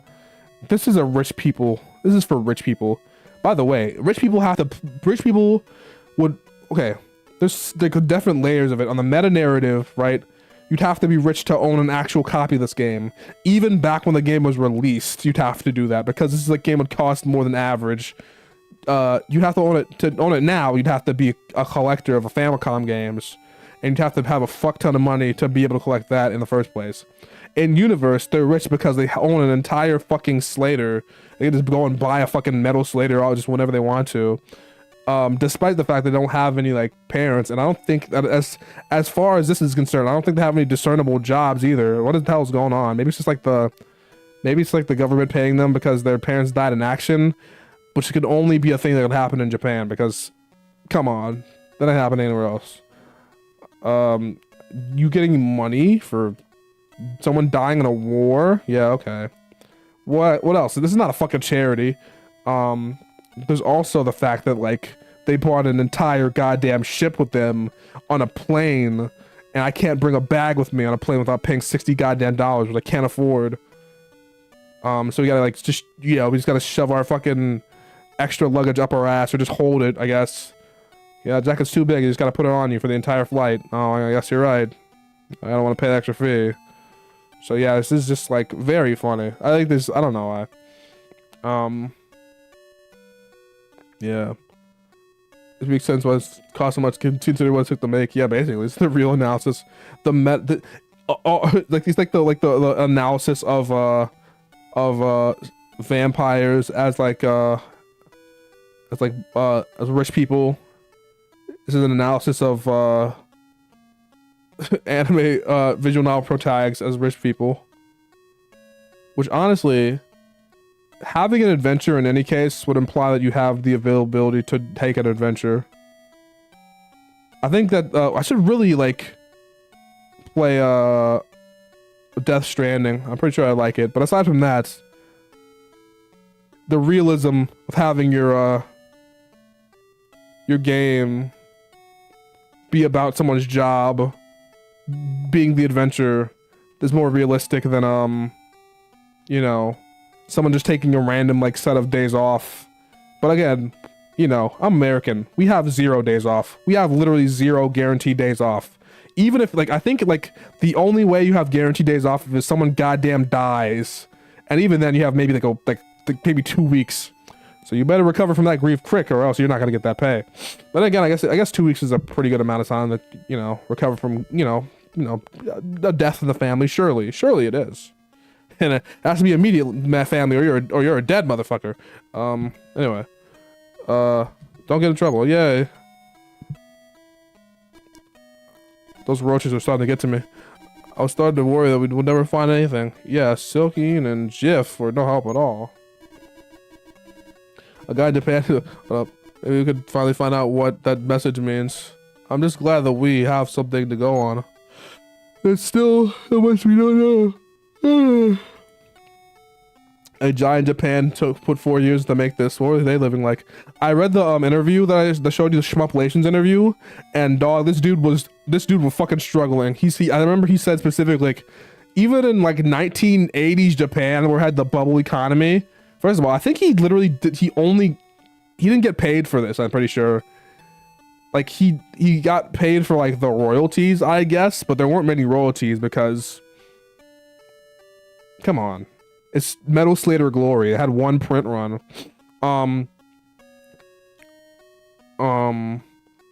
But yeah, aside from that, brush your teeth. We'll put eggs in your mouth. You know what? Honestly, if I eat roaches when I'm sleeping, I don't care because that's more protein for me. The spiders, I might get a little worried about, but the roaches, I'm fine with. I'll be the ruler of the roaches. Yeah. I don't know. Clearly, I'm not really a roach fan. I'm more of a, how big was it? Oh, it was like maybe like a size of a thumb, maybe. Pretty small. Maybe the size of like an index finger. Not the entire thumb, just like the tip of your thumb, like the thumb part of your thumb. The thumbprint, like the size of a thumbprint. But not in width, like length. Okay, maybe in width.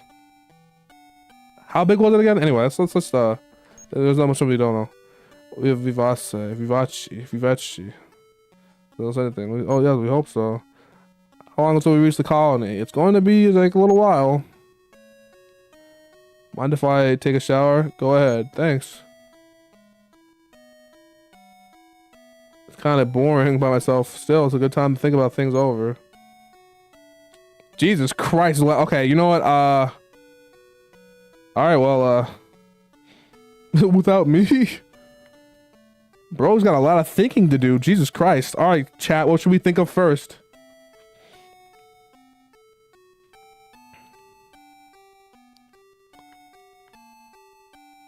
The war.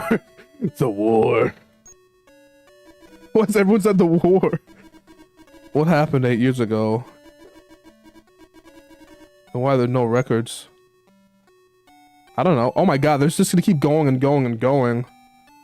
Alright, that's enough Metal Slater glory for the day, chat. I think that's a... Yeah, I think I'm good, actually.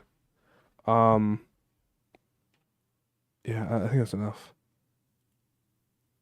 Let's, I want to talk for a little bit. Oh, no, this one. Yeah, so let's talk for a little bit. I like the song. You like that song? I've always had it in the wings. Yeah, I love Snatcher. I need to replay Snatcher. I haven't replayed Snatcher in a while. Nice graphics. Yeah, I played this layout a while ago. Before I knew about textures. But I did know about overlays in GIMP, so that's pretty cool. By the way, if you want something to look good, you figure out overlays. It's literally that easy. Like, it literally is that easy. I didn't even realize it until like a while. Because I didn't.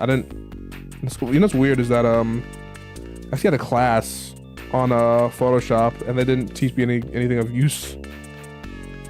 They taught me like maybe like that one part of like, I don't know.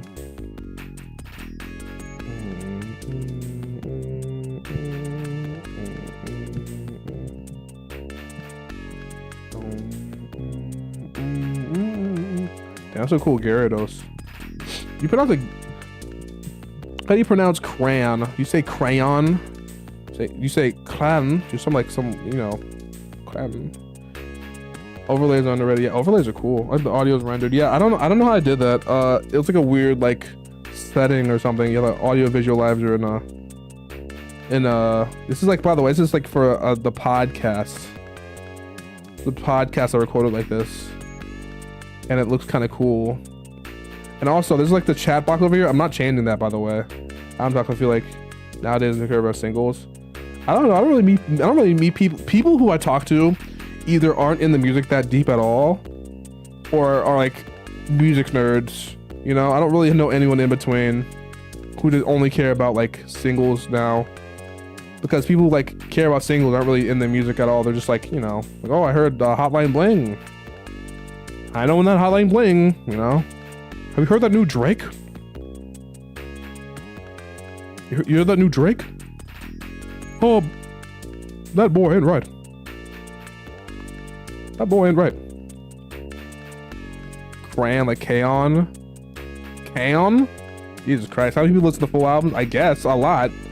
Clearly, because if you look at I don't know, To Pimp a Butterfly, even like the most I think the least viewed track is at 61 million views. That's Complexion of Zulu. Also, that's probably one of the best tracks on there. Oh, Mortal Man, yeah, Mortal Man has 45.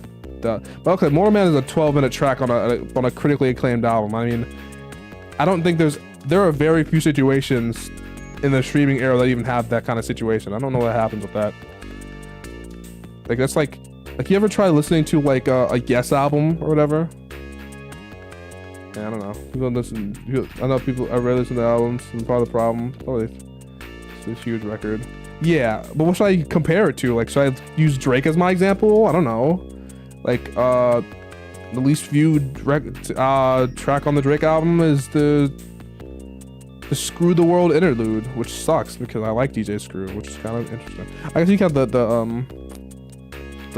bonus tracks or whatever. It's 18 million, but I don't count the bonus EP. It's a bonus record. It's the bonus.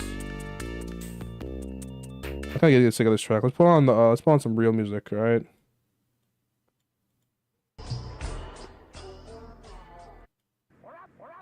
Alright, anyway, yeah, they're kind of reliable compared to actual sales. But I mean, we don't have sales for like every album out there. We have streams for every album on Spotify, you know? Like, even your local band has streams. It's like, oh, they got 5 streams instead of 0 streams. They're big now. That's how I feel whenever I look at my SoundCloud. Damn. I'm just saying. I read that tweet earlier that the best rapper of all time is probably stacking shelves or stacking produce.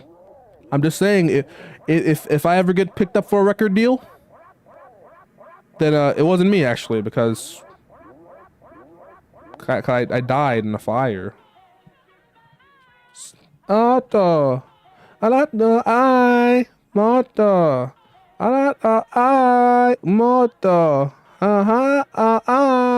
Moto.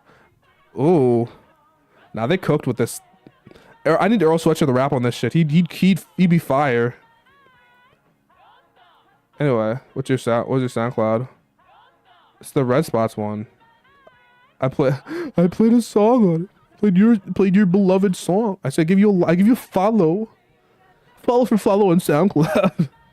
They're recent. Yeah, I mean, like, I don't know how to like compare like SoundCloud, not console. I don't know how to compare like sales to like streams, because it's not 1-to-1. You know what I mean? It's like a weird like cross section. You know what I mean? The best X person not born in the age. So the thing they just called it. Yeah, it's an exaggeration. There's no best rapper of all time. Even Kendrick Lamar, as great as I think he is, he's not the best rapper of all time. If anything, my favorite rapper of all time is probably, honestly, I used to say MF Doom, but I don't even know. Mostly because I'm just burnt out. I listened to, that's why I've been going back to Zev Levex. I think I'm so burnt out what's crazy is that I listened to, is it funny to have this album in the background? It's the entire this album. Put on the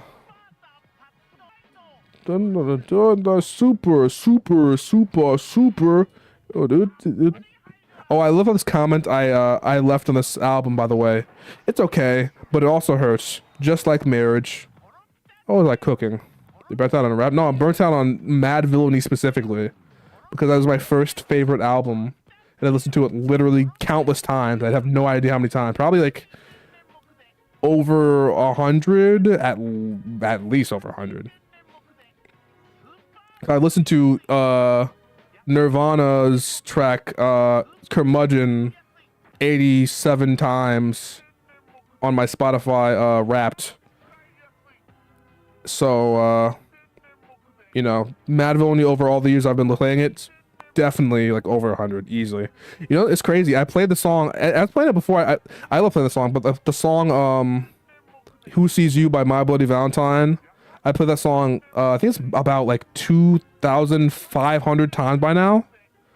I don't use like Topster, not Topster. I don't use Last FM anymore.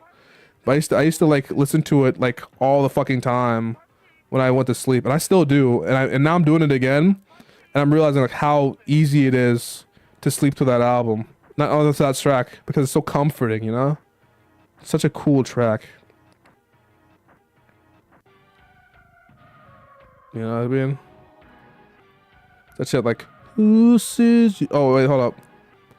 Okay, there's like this track. I don't show things on stream anymore because my alternative browser was kind of fucked up because of the Google ad block fiasco. So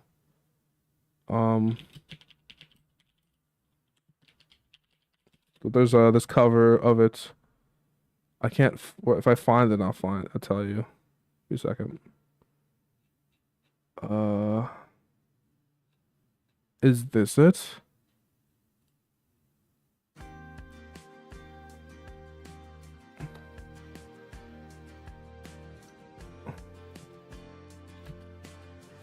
That's a pretty good cover. I don't know if it. There's one. There's one cover. They had a cover album of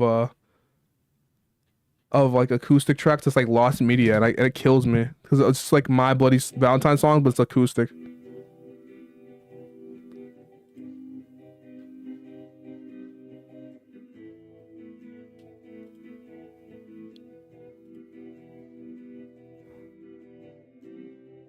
Yeah, this is a great cover, by the way. This is "If I Am" by Adam Griffith. Griffith, by My Bloody Valentine. On but yeah, that's my probably by listens alone. MBV by My Bloody Valentine, like literally factually would be my favorite album of all time. And honestly, it might as well be because it's my Twitter bio, my Twitter banner, and it will always be my Twitter banner because I love that album so much. I actually, my next video I say after making this stupid ass Makoto video I didn't edit today would probably be that. Maybe after another Freshies episode, yeah.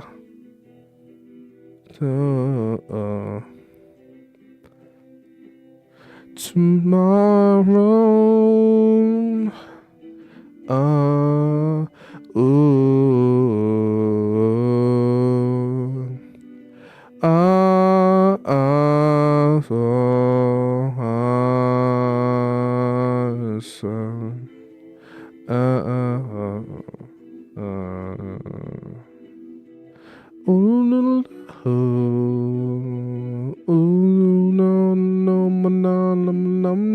Anyway, let's talk about shit. Shoot the shit. Yeah, I love this album. I love this a lot. It's my favorite album of all time. I like the thing, but yeah, it's yeah, I love that. The entire My Bloody Valentine acoustic album. There's a Machine Gun Kelly Bloody Valentine acoustic. Shut your ass up, please. Stop gunking up the search results for the best band of all time. Please get away from me. Disgusting, gross, absurd, horrifying, grotesque, disturbing, absolutely vicious. Oh, I hate Machine Gun Kelly. Then that one thing was like that one thing where it's like that one thing where it's like hate in every fiber of my centimeter of every my being hate. So I feel about Machine Gun Kelly. No, not really. Yeah, I think shoegaze, vaporwave, cloud rap, and Earl. What do they have in common? They all like have music for the first few times I go to sleep. Music right, run on white noise. Pay attention, not the overly and say these all things have a washed out, dreary vibe. Yeah, I don't think what's it called. The issue with shoegaze is that I never could find it. I never could find the shoegaze that's like, okay, what, hold up. My Buddy Valentine. Is it Only Tomorrow? Yeah, it's Only Tomorrow acoustic cover. Let me see if that one works. Yeah, okay. So it's called Vanilla Swingers performs MBV Unplugged acoustic covers of songs by My Bloody Valentine. There's a lot of things. If I ever this the shit, and it's like, you know, I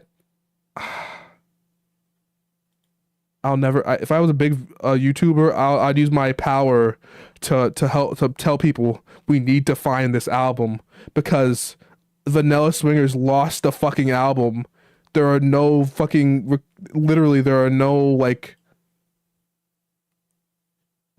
there are no archives of it, and I'm fucking crying. I'm like, dog, please, cause listen to this shit. The heart a long time back to the heart. If we only one,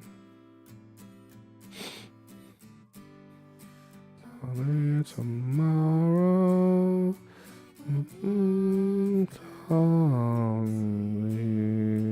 Easy.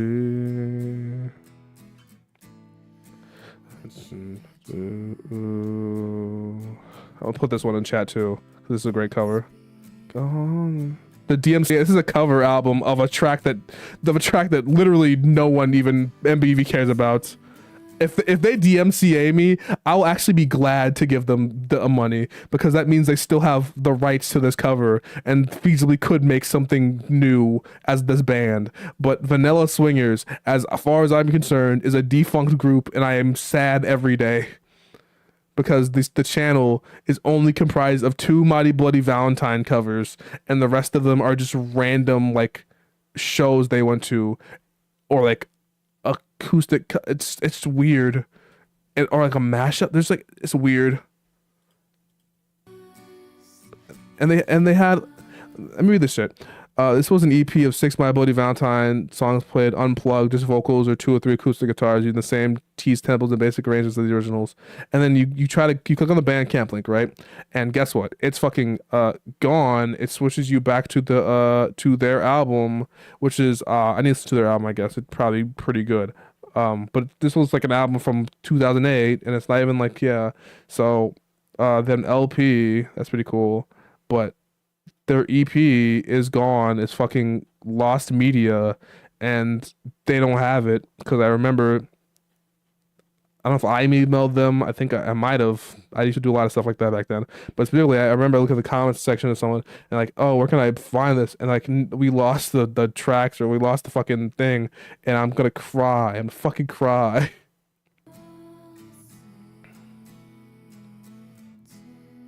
The most beautiful things are lost to time, like tears and rain.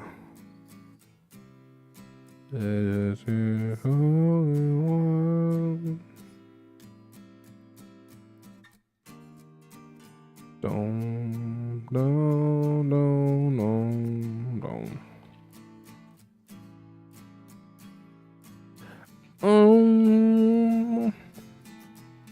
Man, just smoking to this shit in the balcony.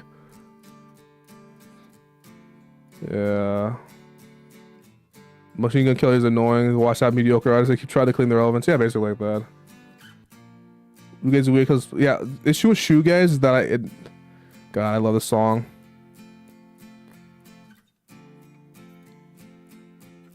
Oh my god.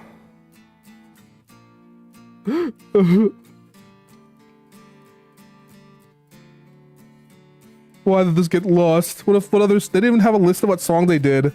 That kills me most of all. Like, I don't even know what I lost. If I knew, then I'd probably be more hurt.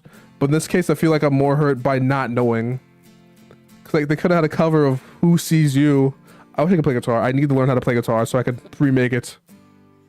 To the heart and on come back to and to the heart. It's the lonely one. I forgot the whole lyrics. The lyrics are always different. And to tomorrow and arms easy. What should I do? Oh, I don't. This is only one. Yeah. This is a long ass song too, by the way. Like the entirety of like don't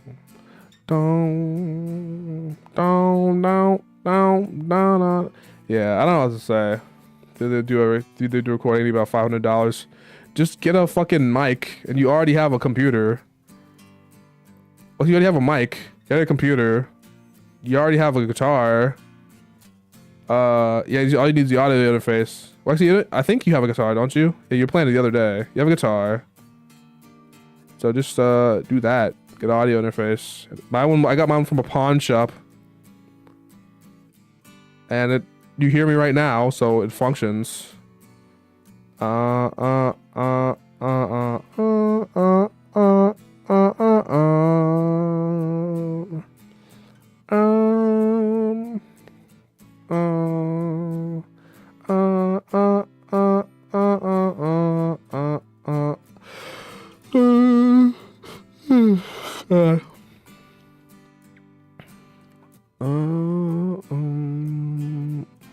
Yeah. Just looks up into the sky and smokes. I should call her. I miss her, man. I miss her, man. I think that's cool. To play decent stuff. You don't need decent stuff I can only imagine this CD is probably recorded on the shittiest guitar of all time. Just make the goddamn covers, alright? God. Just make some goddamn music. What you got? You got a guitar, so I don't know, do it. Or else are you gonna be a rich motherfucker and wait until you're like rich to make good shits? Mr. Richie Rich. Yeah. I'm sorry, I listen to this shit. I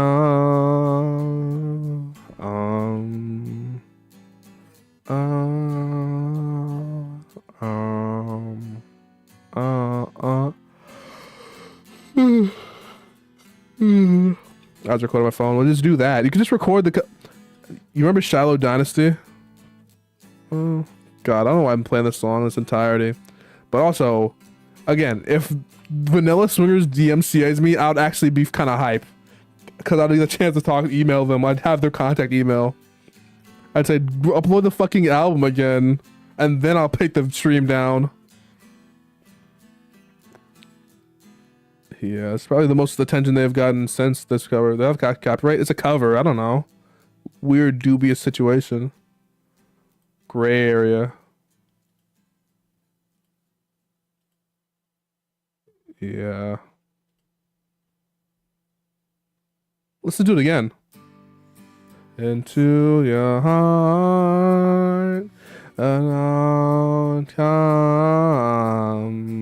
back to. I need to listen to they have one on yeah, again. But yeah, Who Sees You by MBV. Best song of all time.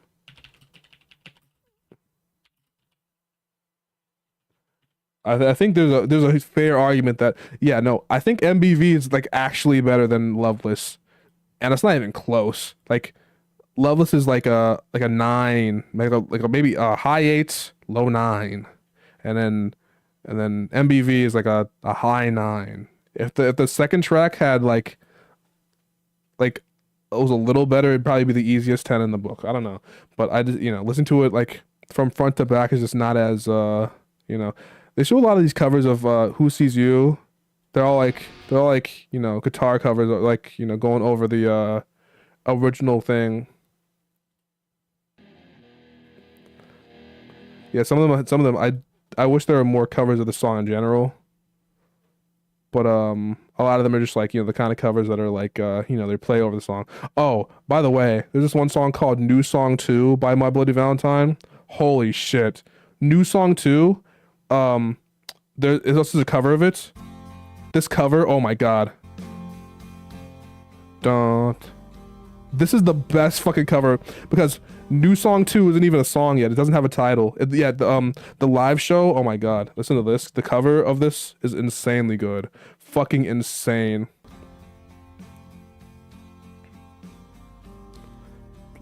Like if they, I just need listen, I'm just saying. I just need Kevin Shields to release one more album before he dies, and then I'll leave him alone for I'll leave him alone. I'll let him live in peace. He doesn't have to do a single bit of he could literally do whatever he wants. He can release every track he has in the vault. He could I just need one more, just one more. Just one more album, please, please. Like the fucking like Walter, like about to get shot by but the fucking dude, please. You know, it's like I just need one more album.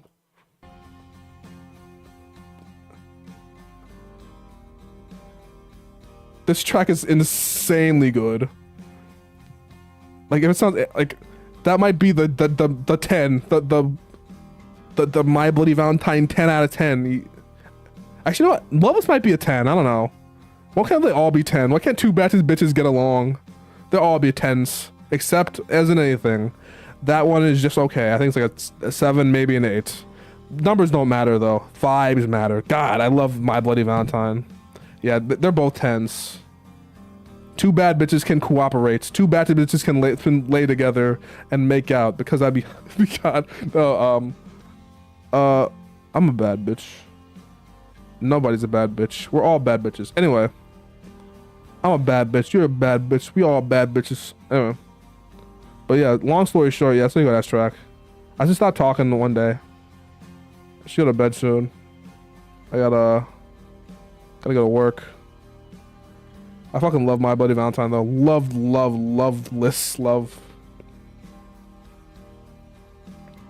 Dun.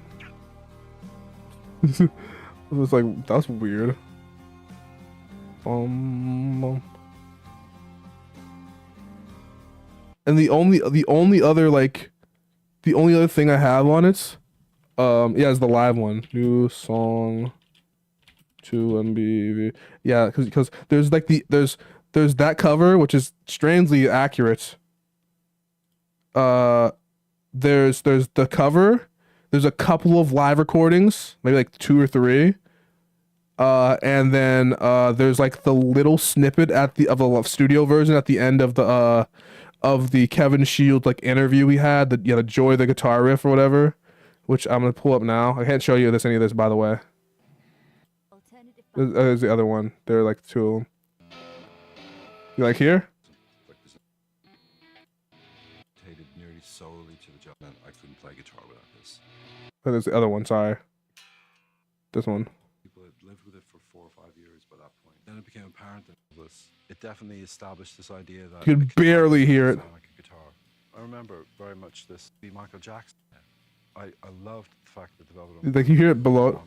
I did want to be a band that had that freedom to do that.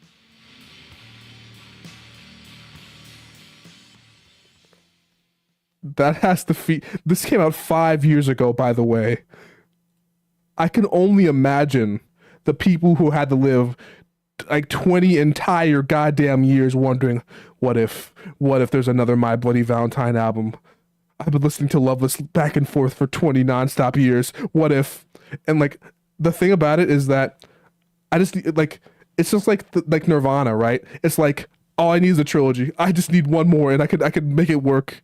That's all I need because, you know, anything kind of counts, but it doesn't really count. It kind of counts. You know what I mean? Like they're forming their identity there, and then if you know, so if anything, Loveless is the Bleach, and MBV is what I would consider the In Utero. So, wait, no. Yeah, the Nevermind, even though it's not because it's not the popular one, but it's the one where they formed their identity, right? They formed what they really were about. So the next album, just please, please, please, it's gonna happen in like okay, like 5 years. If it happens in 10 years, it's gonna literally be as long as the wait from from Loveless to MBV, which would fucking shock me. But I just need it to happen. So imagine he releases in 2033, like in 10 years from now, literally on like the fucking 20th anniversary of MBV, he releases the fourth or whatever, fourth and final My Bloody Valentine album and fucking disappears into the night. And honestly, I don't know. He probably just lived forever. He probably just turned into a vampire or some shit. God, and he'd be like, all right, and also all the numerous guitar recordings I have, they're not going out of the vault. Sorry. I'm like, that's perfectly fine. Just give us the album. But listen to this. Yeah, this is my favorite song of all time, probably. Yeah. So many sleepless nights saved by this song. No, no, no, no, no, no, no, no, no, no, no. I gotta make it really loud too. No, no, no, no, no, no, no, no, no, no, no, no, no, no, no, no. No, no. I need to make a video on this, by the way. I mentioned it briefly in that one script I was talking about earlier, but I never actually like. I need to make an entire video on MBV. Like, the album's too good for me to make it a footnote of another video. Like, that's probably... Like, I think an album could be... Okay. Can an album be a 10 if it has a few skips? As he sounds quiet on stream. Oh, yeah, maybe. If it sounds quiet on stream, it's fine. If I make it loud for me... God. I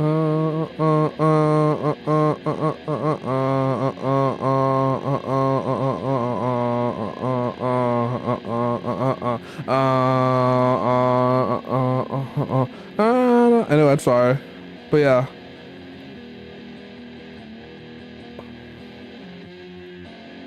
Yeah, this is another cover. I should put all these in media tab.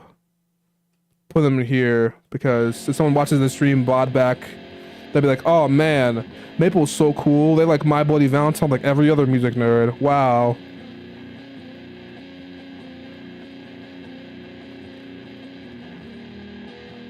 Under some carry weight. I'm so Sis you. I'm not making it. Yeah, this is just reacting. React Andy. Okay, a little bit more.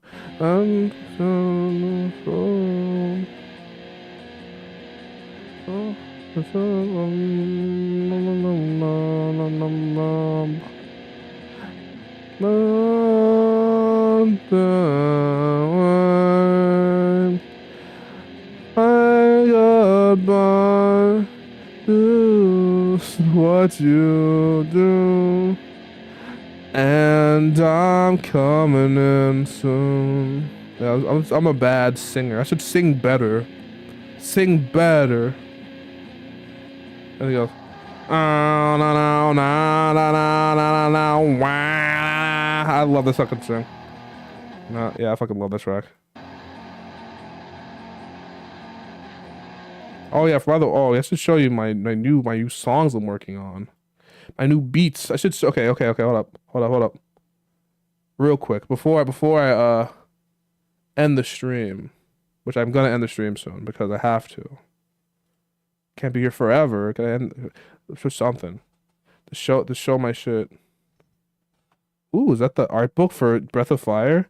Oh shit, I forgot to buy the art book for God. Okay, well I shouldn't buy the. Okay, I shouldn't be buying more art books. I don't have that much money to spend on art books. I spend my money on making more art or buying more art.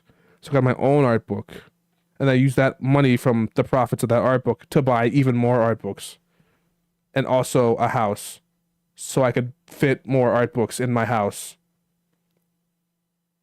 The art house.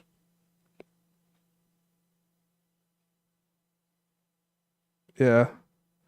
Also, yeah, it's so yeah, Ableton Live 11 is opening. Also, I should do I have the stream layout? This is the classic stream layout, the old Ableton Live 11, yeah. Yeah, I don't know the overlay. Doesn't really matter either way. Good old Ableton Live 11, my VSTs and shit. Uh there's actually I remember there's a thing on Streamlabs, which Streamlabs kind of sucks. But one of the cool things, I don't know how to do it on the on regular OBS, but there's a function where you could have a preview window and set your scene and then switch to the scene. I don't know if there's under scene. I don't know. There's like a way to do that. It was in like studio mode or something. Actually, it might be studio mode. Excuse me. You don't need it for backup. I didn't actually set it up yet, but I'll just look in the folders. The live set. What was I saying? Oh yeah, I have a ton of fucking ass tracks actually. Never mind. What was this one? Hold up. All right. Well, see if the search the giant. Yeah, cover my VSTs and shit. Not the fucking dolphin. Yeah. You don't need to know. You don't need all my shit. What was the sample? I don't remember. Uh, you know, everyone says, no, I keep saying, oh, I don't care what people think until I start playing my music in public, unfinished shit. Then I'm like, I give a rational amount of care about what people think all of a sudden. What's this one? Loud ass track, Jesus Christ. Oh yeah, I purposely added a little bit of distortion too.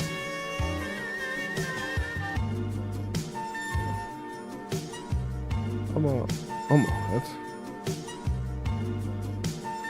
And I always use default plugins. Wanna mess with my wanna semana for my ananas so la for my na for the my so the fun make my sama la my fun la my spend a mess on the wanna laugh for my fun I'm gonna wanna mess and the na Fun mess of a day, motherfucker, the boss on the mud. For left for Mr. High soul, false time, I can make a lot those. But on the the fun of that son of no soul, born like the mess, I'm a no son of no soul. Mine's no fun like the sun for the nuts. I'm a dabba. The woman I thought for the not the number not my knife, my not the man for the not for the not the one I'm not for the not man not yeah, it's him like that. Some like stuff that Mike would rap on or something. That's one Modelo. I like the Mexican drink, but like the concept of like the Italian one. Yeah. Earl's 2010, yeah, it was like the some shit like Mike would rap on. What is this one called? Penicillin? Oh, that's the Gil Scott Heron one I posted on Twitter the other day.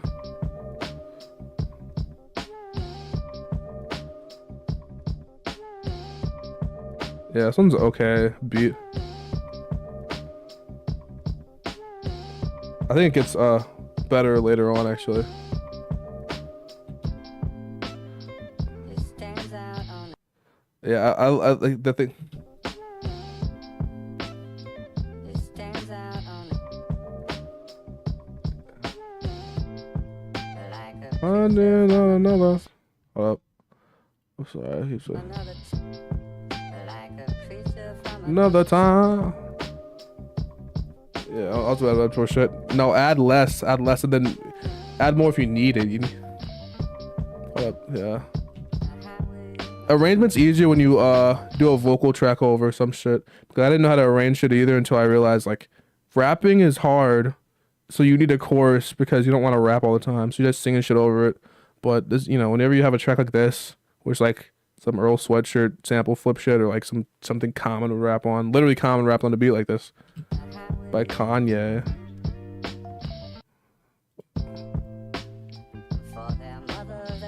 Yeah, that's shit's hard though. For the mothers at home, for the mothers at the right.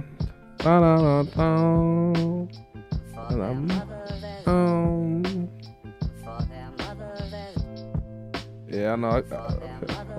Earl rejects. Well, Earl rejects are better than most rappers' beats.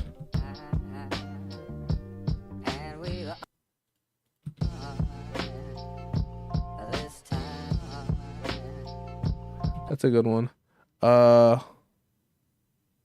This one. I don't want to show the verses on that. The verses on that are might keep that's important for later. I thought the I always like this one because the sample's interesting. This is a sample from you made Tukey, you made the. I always like this shit. Oh yeah, the October sample, the Cortex.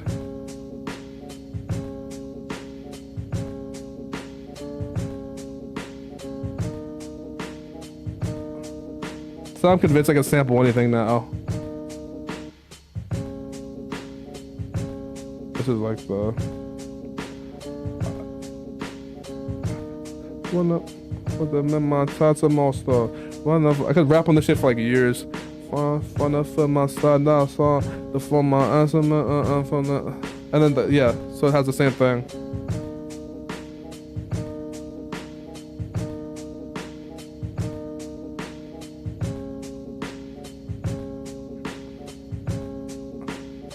Yeah, mine's so good to keep up for later. Yeah, Dilla, yeah, kind of Dilla-ish, yeah.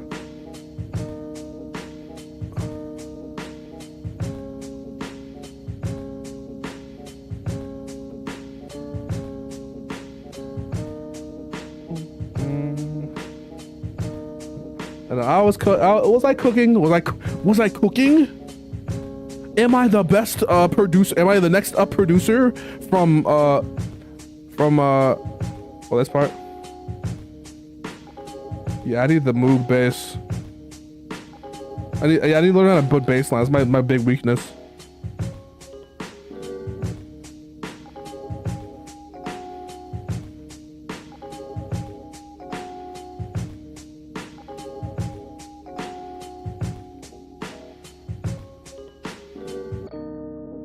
And then it goes like this for that. I think,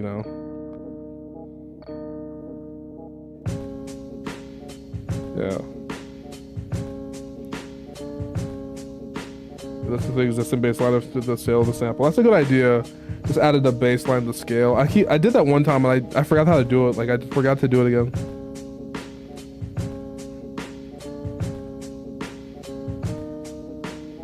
God, this shit is fire. I like this beat. My beats are getting better. But it doesn't really matter. Getting my rapping to get better. I like it. I like the song. What's Lawnmower? What's that one? No. No, I don't like that one. I remember that one's. It's a verse. It does have a verse. But that's for later. Smoked out, loped out. What's this one?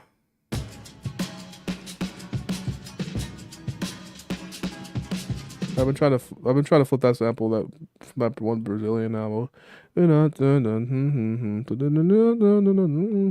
the keys on ten evil say.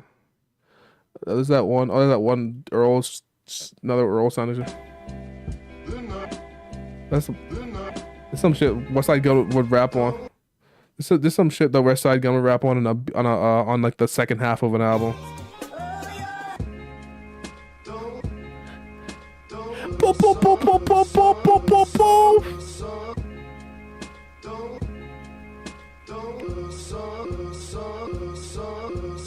For the vein of phone, I live for phone like crack babies. I wanna make my son of a life for the best Davey.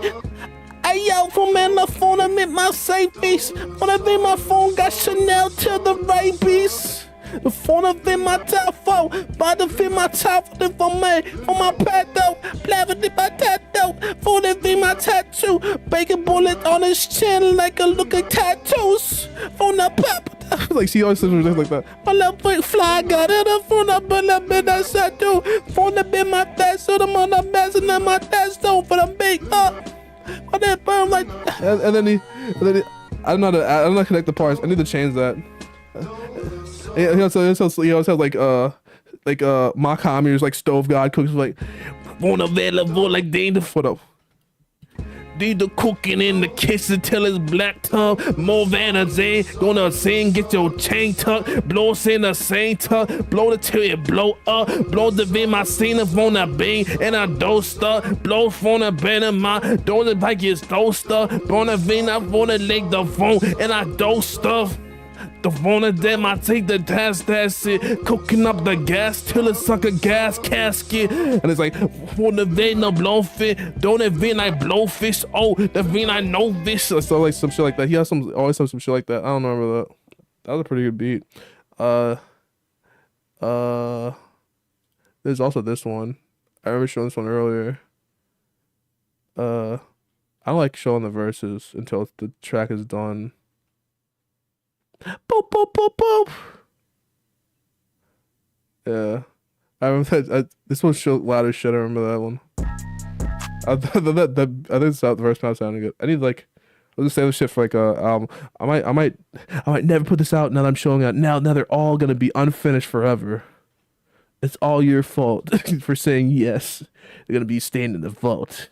That's what they always do. They always show some shit on like. Does this see what happened with Let's see what happened with that one track by Isaiah Rashad, like Loose Change. He showed like one time on like Instagram Live and like never again. He's like in the vault now, like Loose Change, someone. Like I hate when that happens. We have a good ass track and he never puts it out.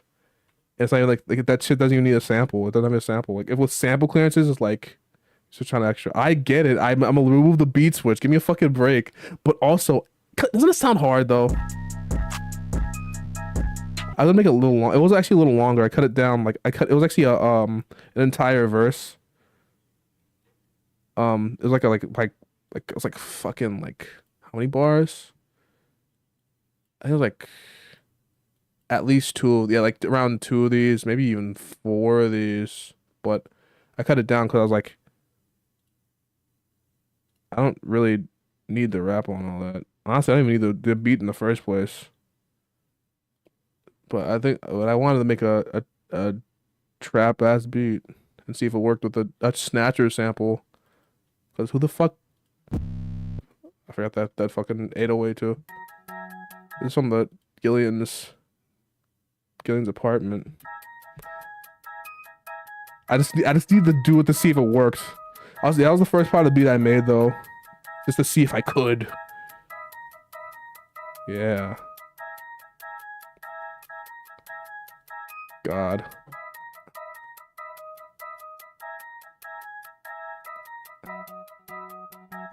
Yeah, so it wasn't really part of it. But I have to change it up one time. But yeah. But it's a really hard sample though, not gonna lie. Someone else should use that. Metro Boomin or Metro Boomin. I don't know if I need that. The extra like. Yeah, but it's kinda hard. Make it a little longer, part of the song. Maybe kind of change it up. I don't know. I just like the. I don't need it. I don't need the Mortal Kombat shit. Oh, but this part, yeah, though. I need it. This is the entire song. I still love this beat, though. And I had the entire verse written for this one, yeah. I'm on a vein like in the for the same. The fun domestic album that you wouldn't care to find. So some. It's kind of a boring flow in this one. But it meant the mustn't like landing on landmines. It's something. I forgot the whole verse, but I'm not gonna show it to you because it's a shitty verse. When I met my son, and then someone like and the stereo vision. What's the fucking difference? Marble wasn't mono, and Apex when it's techno, and Bonner must have running down like I am saying. Yeah, it's the same thing. Oh, I remember this part. Yeah, but also again, I have to show everyone else in the class this little stupid ass shit I put at the end because of the. But yeah, I'll have to take that into an entire song. Yeah, like select this part and it, like breaks down. Oh.